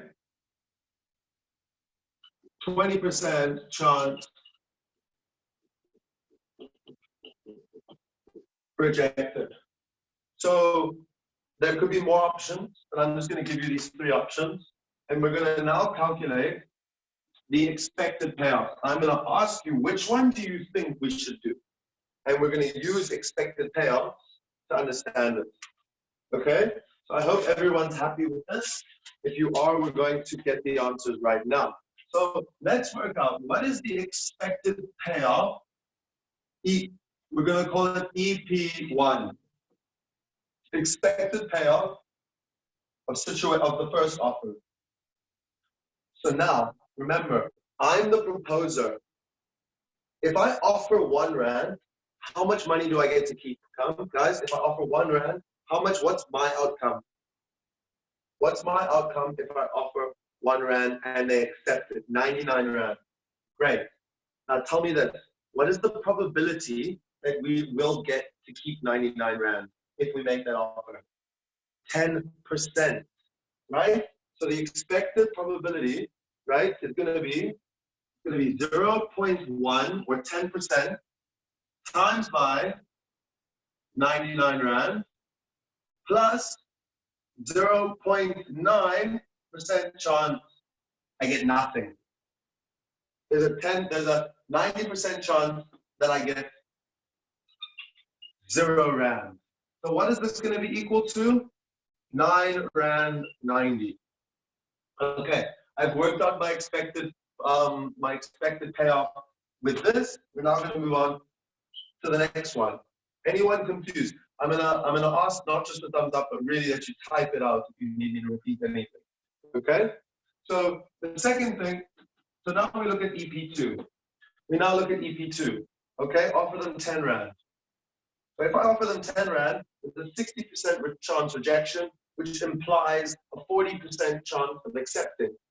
So if I offer 10 rand and they accept, there's that 40% chance that I will get to keep 90 Rand. 40% chance that I get to keep 90 Rand. And there's a 60% chance that I get to keep 0. Okay? So, right, I'll repeat it for you in a second. Thank you for doing what I asked. Okay? So we know that the 0 always falls away, so I'm just going to do my quick math. If someone could do the math for me here, please just check it out. What is 0.4 times 90? 9 times 4 should be 36 Rand. Okay, well done. Okay, and now finally, EP2. EP2 is equal to, right, a 50% chance that I get to keep 50 Rand, right? Sorry, not a 50% chance. We see here that there's a 20% chance of rejection. So there's an 80% chance of acceptance. So it's 0.8 times 50 plus 0.2 times 0. And in that answer, we're going to get 40. I probably should have changed the numbers up a little bit. But basically, the whole point here is that they're going to accept the one that is higher. So in this case, we see that they're going to offer, right, 50 Rand. Okay? They're going to offer 50 Rand. Cool? So I'm going to now re-explain, right? So please repeat from someone who messaged me directly. What we're doing here is we're looking at the probability. We're taking the probability of acceptance, which we know is implied. So if they offer 1 Rand, there's a 90% chance of rejection, right? So that 90% chance sits here times by 0 Rand, because that's what happens if I get rejected. Likewise, I know that there's a 10% chance that it gets accepted, okay? And I carry on with that logic throughout. 60% chance of rejection here, put the 0.6 here, implying there's a 40% chance of the 90 Rand and a 60% chance of 0. And in the final one, which is EP3, not EP4, sorry, there's a 20% chance of rejection, 20% chance of rejection, but an 80% chance of acceptance. So this is my expected payoff at the end of the day. Person who asked me to please repeat, let me know if you're happy, okay? Let me know if you're happy. So the next question is this looking at from the perspective of the proposer? Yes, right? The proposer is trying to decide what is the best offer to make. The proposer is trying to decide what's the best offer to make and has been given some sort of statistical information, which is this. If you make an offer of 1 Rand, there's a 90% rejection rate. If you make a 10 Rand offer, there's a 60% chance of rejection. And if you make a 50 Rand offer, there's a 20% chance of rejection. So if you have to choose between these 3 offers, which one would you choose? And the answer is you would choose to offer 50 Rand because your expected payoff based on the probabilities, right, is 40 Rand. And that is higher than the rest of these. Let me know if you're happy with that. And we'll move on to the final bit of today.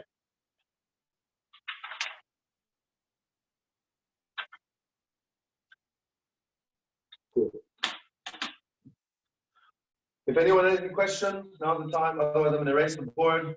Going once, going twice, and we're cool. Great stuff. I think this has been a really, I don't know about you guys, but I enjoy this stuff. Game theory is very interesting because in reality, we're working in a world where there's game theory all the time. All the time about game theory. If you have an option to take the course Cooperation and Competition, which is based on game theory, please choose to take it. It's a great course. So someone asked me if he chooses, so remember we had our option and we said 40 Rand is the highest. So that's why we chose it. But if they accept, he gets 50 Rand. So that is the right answer. He gets 50 Rand. That's why we calculated 40. There was an 80% chance that he gets 50 Rand. There's an 80% chance he gets 50 Rand. And a 0% and a 20% chance he gets 0. So the expected payoff works out to 40. So what I want you guys to see is essentially it's like an average. What is the average possible payoff?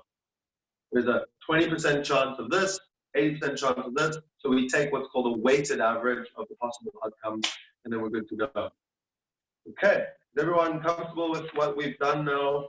If you are, we're going to move on to the last part here. Okay, are the percentages given us when working out EP? Yeah, there's some going to be given, you're going to be given some information. Remember, you're going to have to, you're only going to be given like one of them. You're going to be 10% chance of rejection. So you then know that means 90% chance of acceptance. You'll be given the percentages, right? You know, I can only imagine maybe there's one, there could be a weird situation where they ask you to calculate the probability. No, they're not going to ask you to do that. They don't expect your math skills to be there, right? But you would just set up the equation and leave probability as unknown and solve it. They're not going to ask you to do that. So let's not even think about that. Okay, guys. So we're going to move on to the last thing, which is solving the social dilemma.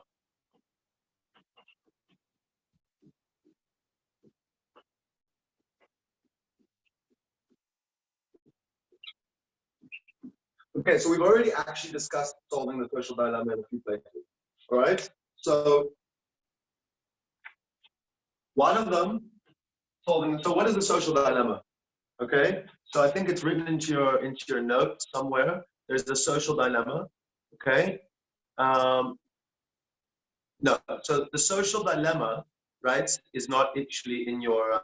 It is not actually like in words what the social dilemma is. The social dilemma is. We've seen in a few situations today that there's a few outcomes that are not socially optimal. Do you follow? Okay? We've got a few situations where it's not socially optimal. That's the social dilemma. The social dilemma is if nobody has an incentive to contribute towards the public good, that's a problem. That's a dilemma. How do we fix it? In a prisoner's dilemma, right? We would all be better off if we cooperated. But if we don't cooperate, right, then we're going to be worse off. And there's all the incentives are in place for us to not cooperate. Okay? And so on and so forth. So what I'm going to do, we're going to say solving the social dilemma. So the first way that we can solve the social dilemma. So just give me a thumbs up if everyone understands what I meant by solving the social. Yes, the tragedy of commons is a social dilemma. Prisoner's dilemma is a social dilemma. Public goods problem is a social dilemma. Right? We've got all these social dilemmas.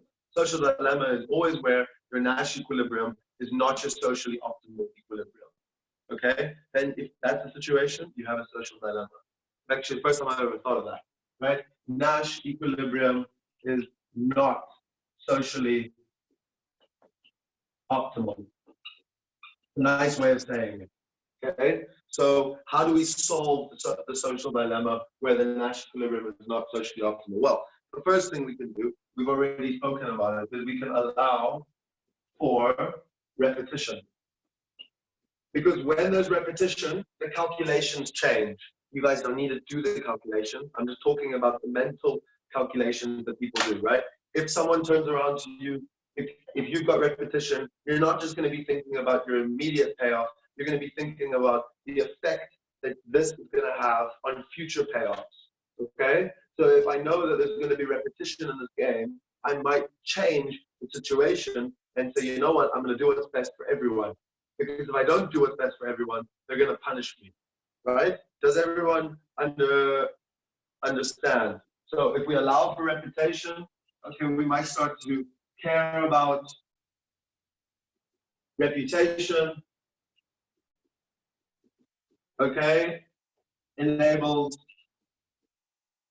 reward and punishment. Reciprocity.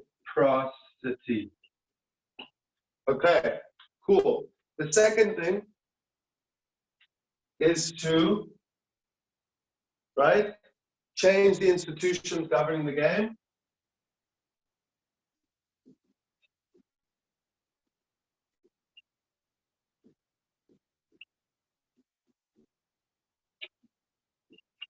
So, for example, the public goods game, do you get to choose if you put the money in the pot, right? Give me an answer.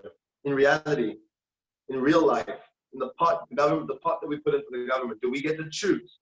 No, right? SARS, the one government institution in this country that's really good, right? Well, there's a few. I don't want to say things like that. It's not a nice thing to say, right?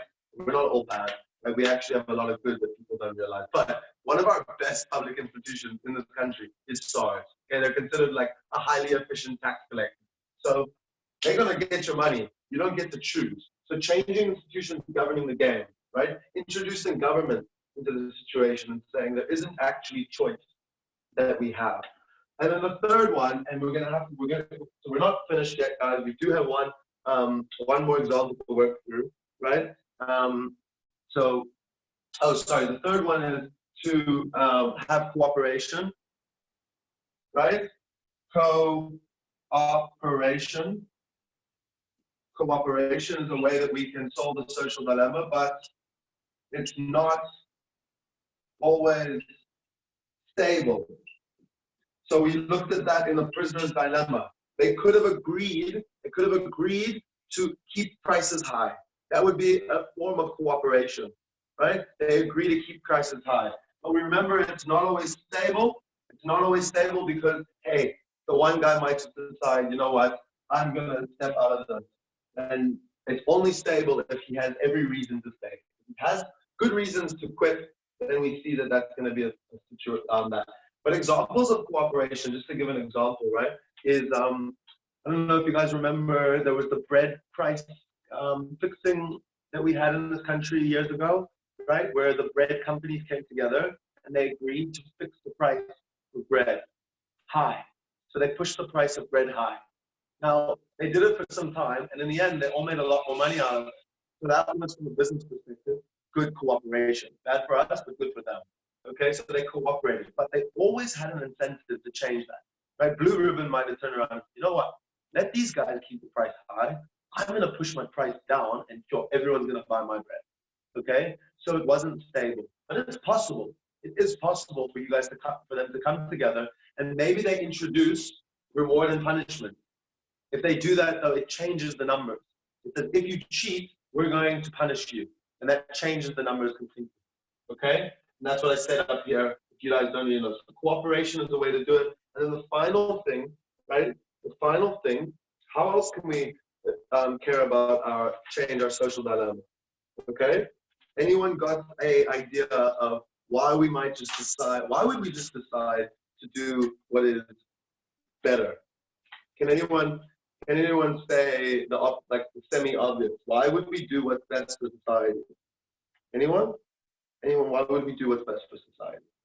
Right? Humanity. Beautiful. Right? That's exactly it. Right? Introducing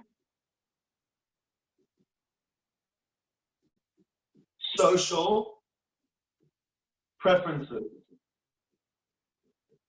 Right? Social preferences, where we actually care. Right? Where we actually care about other people. So introduce social preferences such as altruism. And that's the last thing that we're going to look at today, is altruism. Right? How can altruism fundamentally change something like the prisoner's dilemma? So we might decide to do what's best because it's best. And we actually care about the other person. Maybe company A and company B, they're actually close friends. Ever consider that? In which case, I might not want to screw my friend over, okay? Because I actually care. So give me a thumbs up if everyone's got this down, understand that this stuff's critical, guys. You can unpack this. We've done so much today that goes into this. We've done a lot that goes into this, and there's a strong likelihood that you could get asked questions where you're said, explain the social dilemma, and then explain how we could solve it. So you would explain the social dilemma using the various tools that we did today, the various different games. And then you would say, but if we did this, if we did this, if we did this, right? These are the various situations that we could improve it by. Okay, I'm going to erase the board now, right? If there's anyone who wants me to say stop, okay, type in stop. Once, bring twice. Otherwise, take a screenshot. We're good. Okay, cool. So, introducing altruism and social preferences.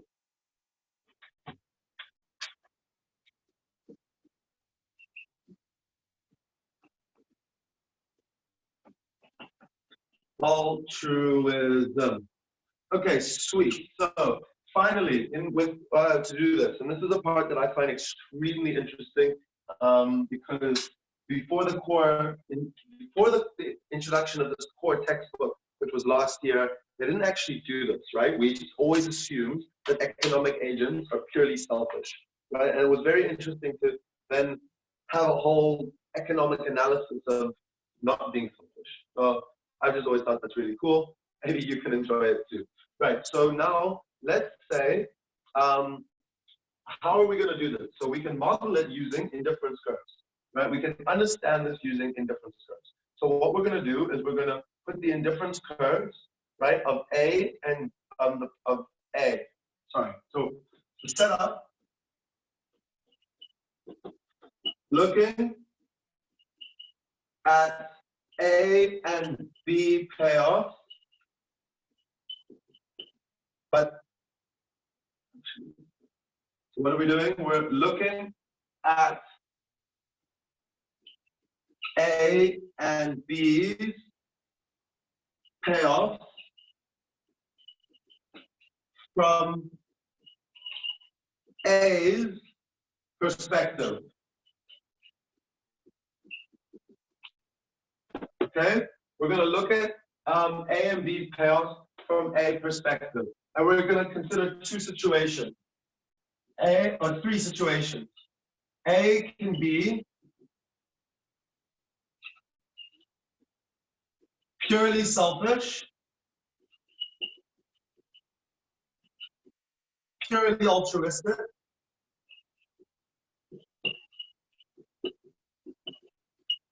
okay, what do we actually call the third one? Somewhat altruistic.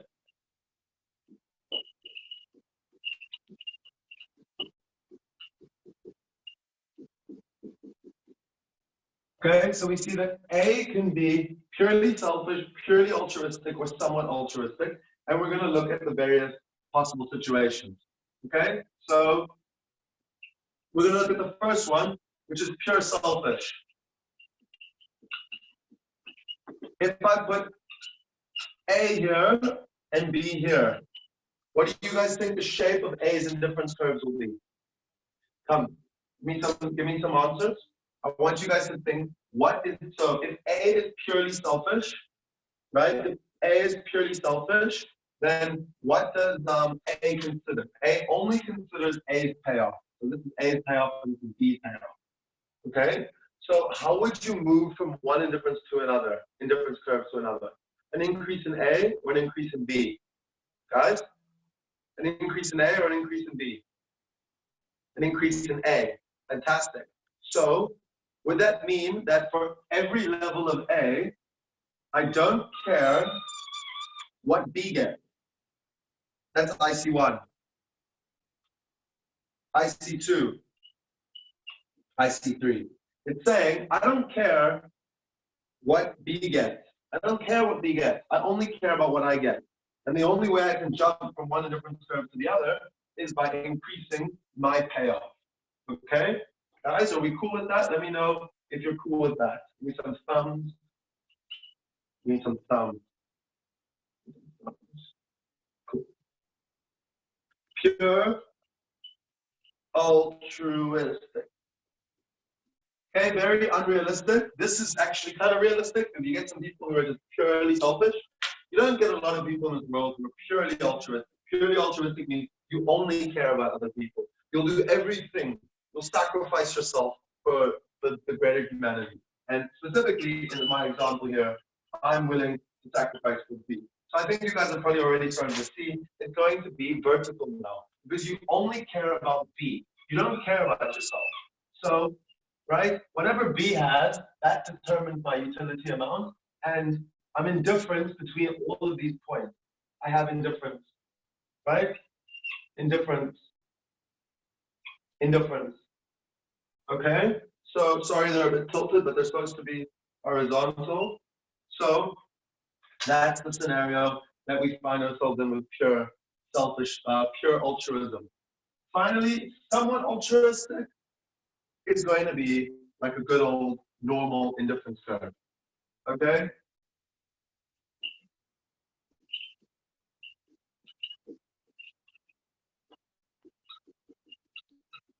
somewhat altruistic, right? A, B, okay? And we see that we have regular indifference curves. I see 1, I see 2, I see 3. Cool.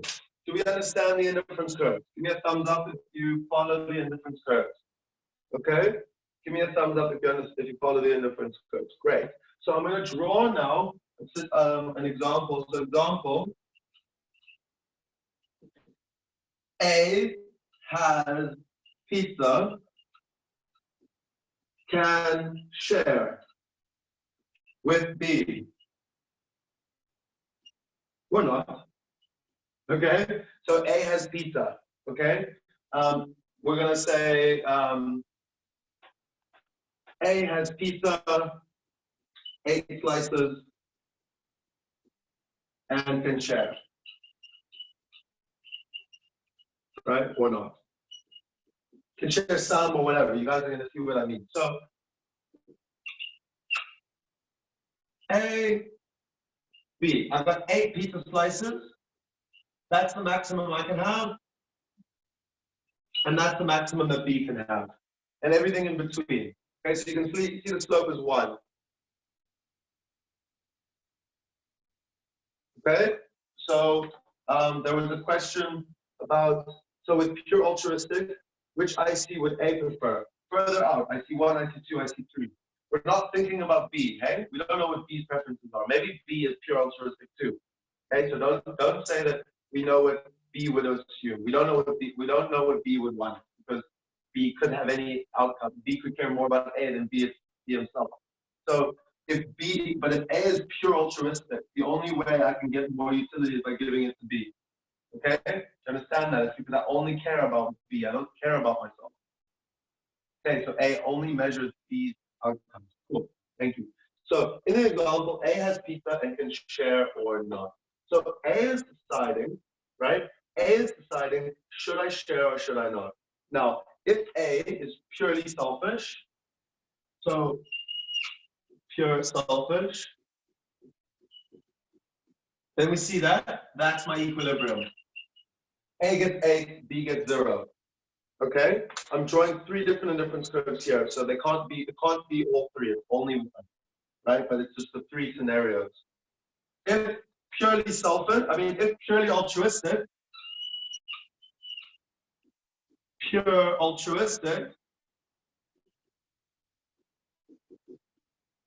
right? Then we see we have a straight line and we give everything to B. But if we are somewhat altruistic, and there's different versions, there's leaning more towards very altruistic or just a little bit altruistic. So I'm going to give like a realistic example. You got a pizza, you ordered it, you paid for it, you're hungry. Your roommate's also like, pizza looks nice. So your indifference curves are likely to be leaning more towards you. Right? You care more about your own payoff. Okay? So you're likely to have an indifference curve that sort of looks like this. When I have a lot, I really want everyone to pay attention here. When I have a lot, I'm willing to give up a lot so that B can have more. But once B has and I don't have as much, I'm not really willing to give up as much. So this is semi-altruistic. Okay? This is semi-altruistic. And in this example, we see that's where my equilibrium will be. So the way I've done it here is you're probably going to give your roommate, right, 2 slices, and you're going to eat 6. Right? You're willing to forfeit the 2 slices, and that's only because you already have so many slices.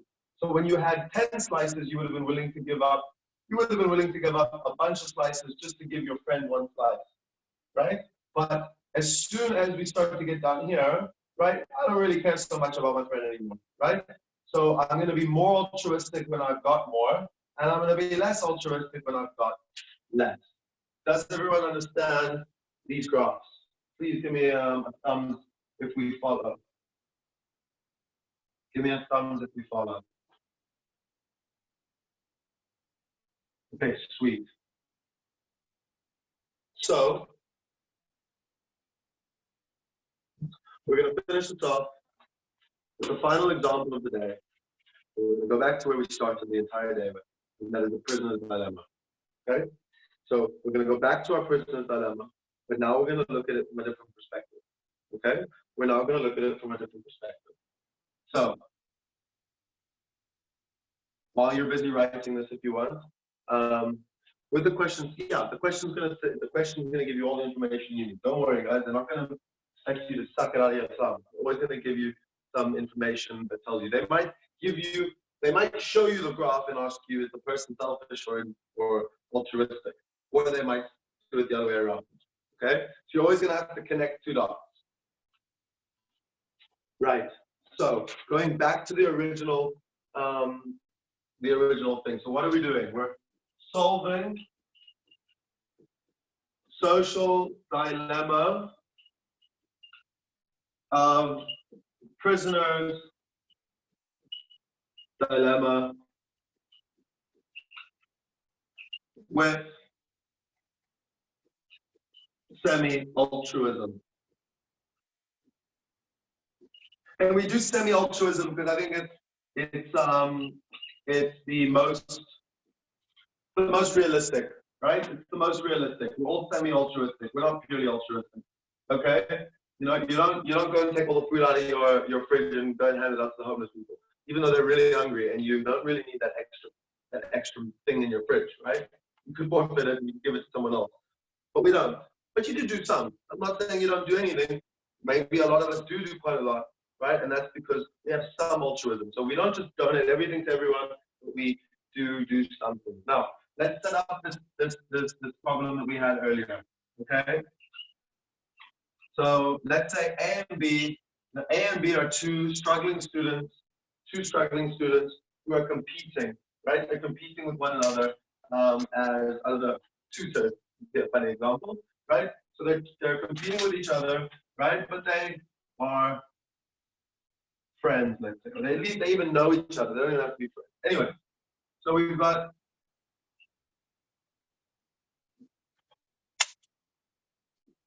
A and B. Yeah, I'm not going to worry too much about writing it out with color. All right, we got A, we got B, we got high price, we got cut price. We got high price, we got cut price. Remember this, guys? Remember this, everyone. So it's going to be 10 and 10, or 4 and 12, and 12 and 4, and 6 and 6. Okay? And I know you usually put A down here. It really doesn't make a difference where you put A or B, okay? Because they're usually going to be names or something like that. All right. So now we're actually going to plot these, everyone. We're going to plot these, right, on indifference curves. So we're going to go 2, 4, 6, 8, 10, and 12. 2, 4, 6, 8, 10, and 12. Okay? And now we're going to plot the point. So if they both go high, high, then we've got it right here. Okay, high, high. If they cut, cut, right? If they cut, cut, this is 6 and 6. So 6 and 6 is here. Okay.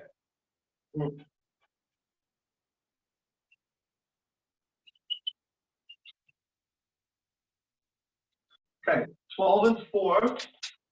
12 and 4. This is where B gets 12 and A gets 4. Right? B gets 12 and A gets 4. And then finally, we got the other one, 4 and 12.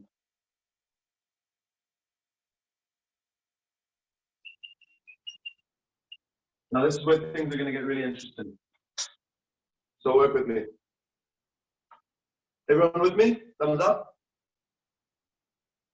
Thumbs up? Yeah? Okay, cool. I'm going to erase this. We're going to say that round and difference curves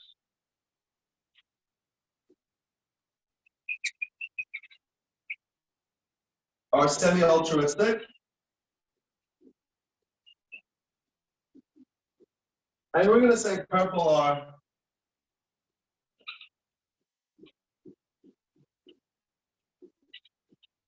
pure selfish. So we'll start with pure selfish because that's what we remember, okay? If I do pure selfish, let's just consider the different indifference curves that cut these different points from A's perspective. Again, from A perspective. Okay, so we're looking at this from A's perspective. So I see one, I see one, I see two, I see three, I see four. What do you guys think? What's the best option if we're pure selfish? Guys, what do you guys think? Pure selfish? I'm going to aim for this, right? Pure selfish. If I'm pure selfish, okay, I have, remember with game theory, you're going to have two choices. With pure selfish, you're going to choose between the green and the red or the blue and the pink, right? So we're aiming for this, okay? So let's say we were sitting here, right? Pure selfishness again. If pure selfish, if B, pure selfish, if B keeps high prices, if B has high prices, what are we going to do? Remember, just look here. If B has high prices, do I choose blue or pink? Guys, come on. If B has high prices, do I choose blue or pink? I have a choice between blue and pink. Which one am I going to choose? I see 4. Okay? If B has high prices, then we're going to see A chooses to cut prices since outcome is preferred. We see that on IC4. Okay? We see that with IC4. This is where the point is. Let's say we're kind of altruistic. Right? Then the way that this is going to work is that my indifference curves, right? My indifference curves are going to be as such.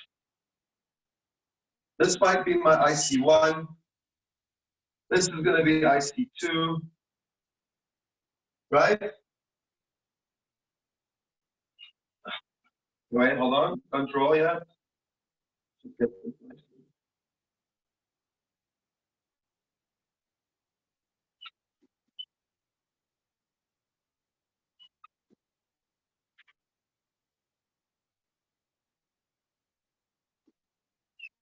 There we have it.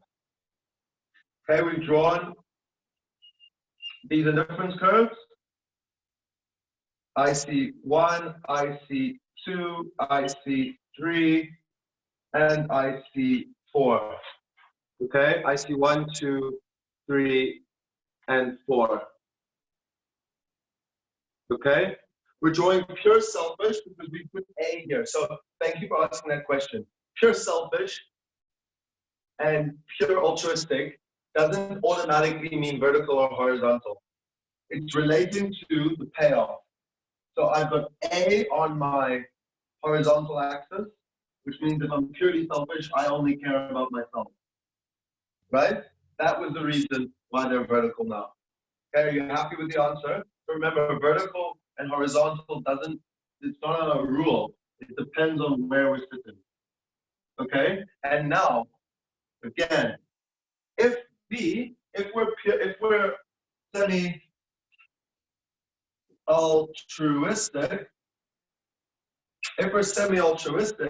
now look at the situation where B goes high prices. Again, we're comparing blue and pink. We're comparing blue and pink. So now, what this is showing, I'm going to slow down.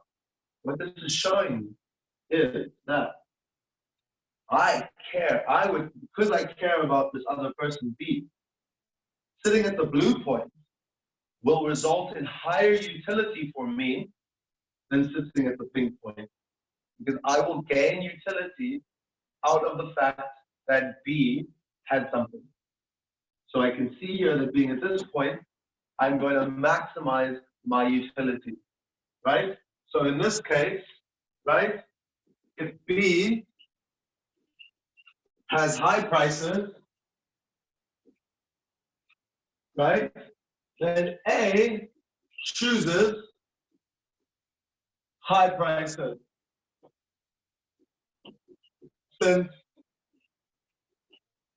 outcome is preferred. And we can see it's preferred because it sits on IC4. And remember, in this case, right, we're looking at IC4, this is my purple IC4, whereas my brown IC4, right, whereas my brown IC4 is this one. I've lost my brown marker, okay? But we're saying that A chooses high price since outcome is preferred. You can see that. Remember, if B chooses high price, then there are two possible outcomes, the blue outcome or the pink outcome. When we were purely selfish, we preferred the pink over, right? We preferred the pink over the blue. But in a semi-altruistic situation, it is possible where we prefer the blue outcome, the 10 and 10, more than the 4 and 12, right? Sure, when I move from blue to pink, I get 2 more, but it reduces B by 6, and this influences me, and we can see this by the shape of the indifference curves, right? By the shape of the indifference curves, and we can see that we would rather be at blue, which sits on IC4. And that is how we can show that altruism alters the outcome of the prisoner's dilemma. When we started the prisoner's dilemma, the assumption was we only cared about our own outcome. So all we did was we just looked at the numbers. We said, what's the highest number? I choose that one. But in an altruism situation, we actually have to look at it on a indifference map. We have to look at the indifference curves and say, which one do I care about more, right? Based on my preferences in terms of the payoffs in A and B. Guys, that's it for the day. You're welcome to hang out and ask a couple questions if you have any. But that is the last workshop that we're going to be doing for the recap session. I want to ask you guys before we move on. So first of all, are there any questions? Give me a thumbs up if everyone understands. Don't leave yet. I just have a couple of questions for you guys. So thumbs up though if everyone's happy, right? You're welcome to ask questions if you've got any. I want to ask you guys, now that we know, okay, I still haven't really read the document that says what the rest of the year is going to look like. But my question is to you, given that you're going to have to doing a lot of self-study, would you guys be interested in, and do you think in general, people would be interested in weekly revision online workshops? You can type in the chat, let me know. Do you guys think that you and other people would be interested in weekly online workshops? Okay, cool. So that's probably what we're going to do. We're probably going to run weekly sessions along with maybe more crash versions before we before we get any tests or exams. So guys, what I'm going to do now as well is I'm going to type it in. I'm going to give you my cell phone number and my email address. I'm going to tell you two things. The first thing is, feel free to message me, okay? If you have questions about economics, feel free to get in touch. In exchange for that, one day I'm probably going to send you some marketing material, and I'm going to ask you to help us spread the word, okay? If you have any official thing, or you have anything like that, right, you're welcome to email me. So yes, we're going to be running workshops with MAM 1010, accounts one. We're going to be running workshops for, I think that's it for the first year courses, ecos, math, and accounts, okay? We also do MAM 1000 and some of the other courses. So you guys can check out what we'll be offering, but we will be offering a wide range of courses. There's my cell phone number. Feel free to get in touch with me whenever you want over WhatsApp. One day I'm going to send you a poster and I'll send it to a friend. In general, please guys, spread the word around about these workshops. Tell people about us. We've also got private tutors. If you ever want a one-on-one tutor, right, we've got dozens of really, really great tutors who are available to do online sessions with you as well on a one-on-one basis or on a small group. So if you want us to organize something like that, just check out our website. All the information is there. But like I said, please tell people about our workshops if you can. The first years, you guys are all new, so you guys don't know about us. You have the second years, they know about us. Just help us get the word out there. We need all the support we can get at this tough time for everyone. But yeah, we'll be around. We'll be helping people. So guys, thank you all very much. It was a pleasure, teaching you guys over the last 3 days. I really enjoyed this. It's been an interesting experience. I hope you guys have enjoyed it as well. And I just try not to get in the way in case anyone's writing. But I wish you guys all the best. Good luck with everything. And I really look forward to seeing your names on my screen at the future workshops. And I hope that by some point of second semester, I'm going to see you guys in person at real physical workshops. Let's see. Maybe it's going to take until 2021. But yeah, cool guys. Thanks a lot. And feel free to get in touch. I'm going to hang out in case anyone has a question. I'm seeing people leaving. If anyone has a question, pop it in there. Maybe it's a question about other things. Cool. So I got a question. If players decided to specialize in the same thing, it wouldn't be the invisible hand game. Yeah, the answer is it wouldn't be the invisible hand game if people decided to specialize in different things. The invisible hand game, that was the point. Invisible hand says that everyone's going to specialize. So it's like, I'm a tutor. I don't make bread, you know? And then you got a baker who makes bread, right? So that is that we say the invisible hand in the economy is what drives that, okay? So it wouldn't be an invisible hand game to Climate. I hope that answers your question. Cool. Thank you for that feedback. It's a pleasure. Bless you and have a wonderful day forward. Okay. Are there any other questions? People are leaving. If you've got anything else for me, let me know, guys. Cool. It's a pleasure. It's a pleasure, Ray. Thank you. Thank you for coming. Please let us let other people know so they can also get the benefit. Abigail, thank you very much, Abigail, who I messaged, I think, recently on WhatsApp. I replied very late to your message, but yeah, I did reply. Just check it out. It's a pleasure, everyone. Thank you all very much. Cool. I don't see any questions coming through. So without further ado, I'm going to end this meeting. Yeah. Does the website have a list of all courses offered? So currently at the moment, the website changed just for the recap workshops. But you're more than welcome to send us an email and we'll tell you. When it comes to private tutors, Matumu, we've got all the tutors. We got everything. We got CompSci, but we also run workshops for CompSci. So the workshops we run for in the first semester would be MAM 1010, Ecos 1010, accounts 2011. No, sorry, accounts 1006, financial accounting. Then we also run workshops for Access students, MAM 1000 and computer science. But then anything else, we've got tutors for everything. Any first year or second year commerce course, we can get you a tutor. So just feel free to get in touch if you want that as well. Okay. Awesome. Get in touch, email us. We got some great accounting tutors. So let us know. Cool. Guys, any other questions you got for me? Any other questions you got for me? All right, fantastic, everyone. Have a blessed afternoon, and I wish you all the best. Take care,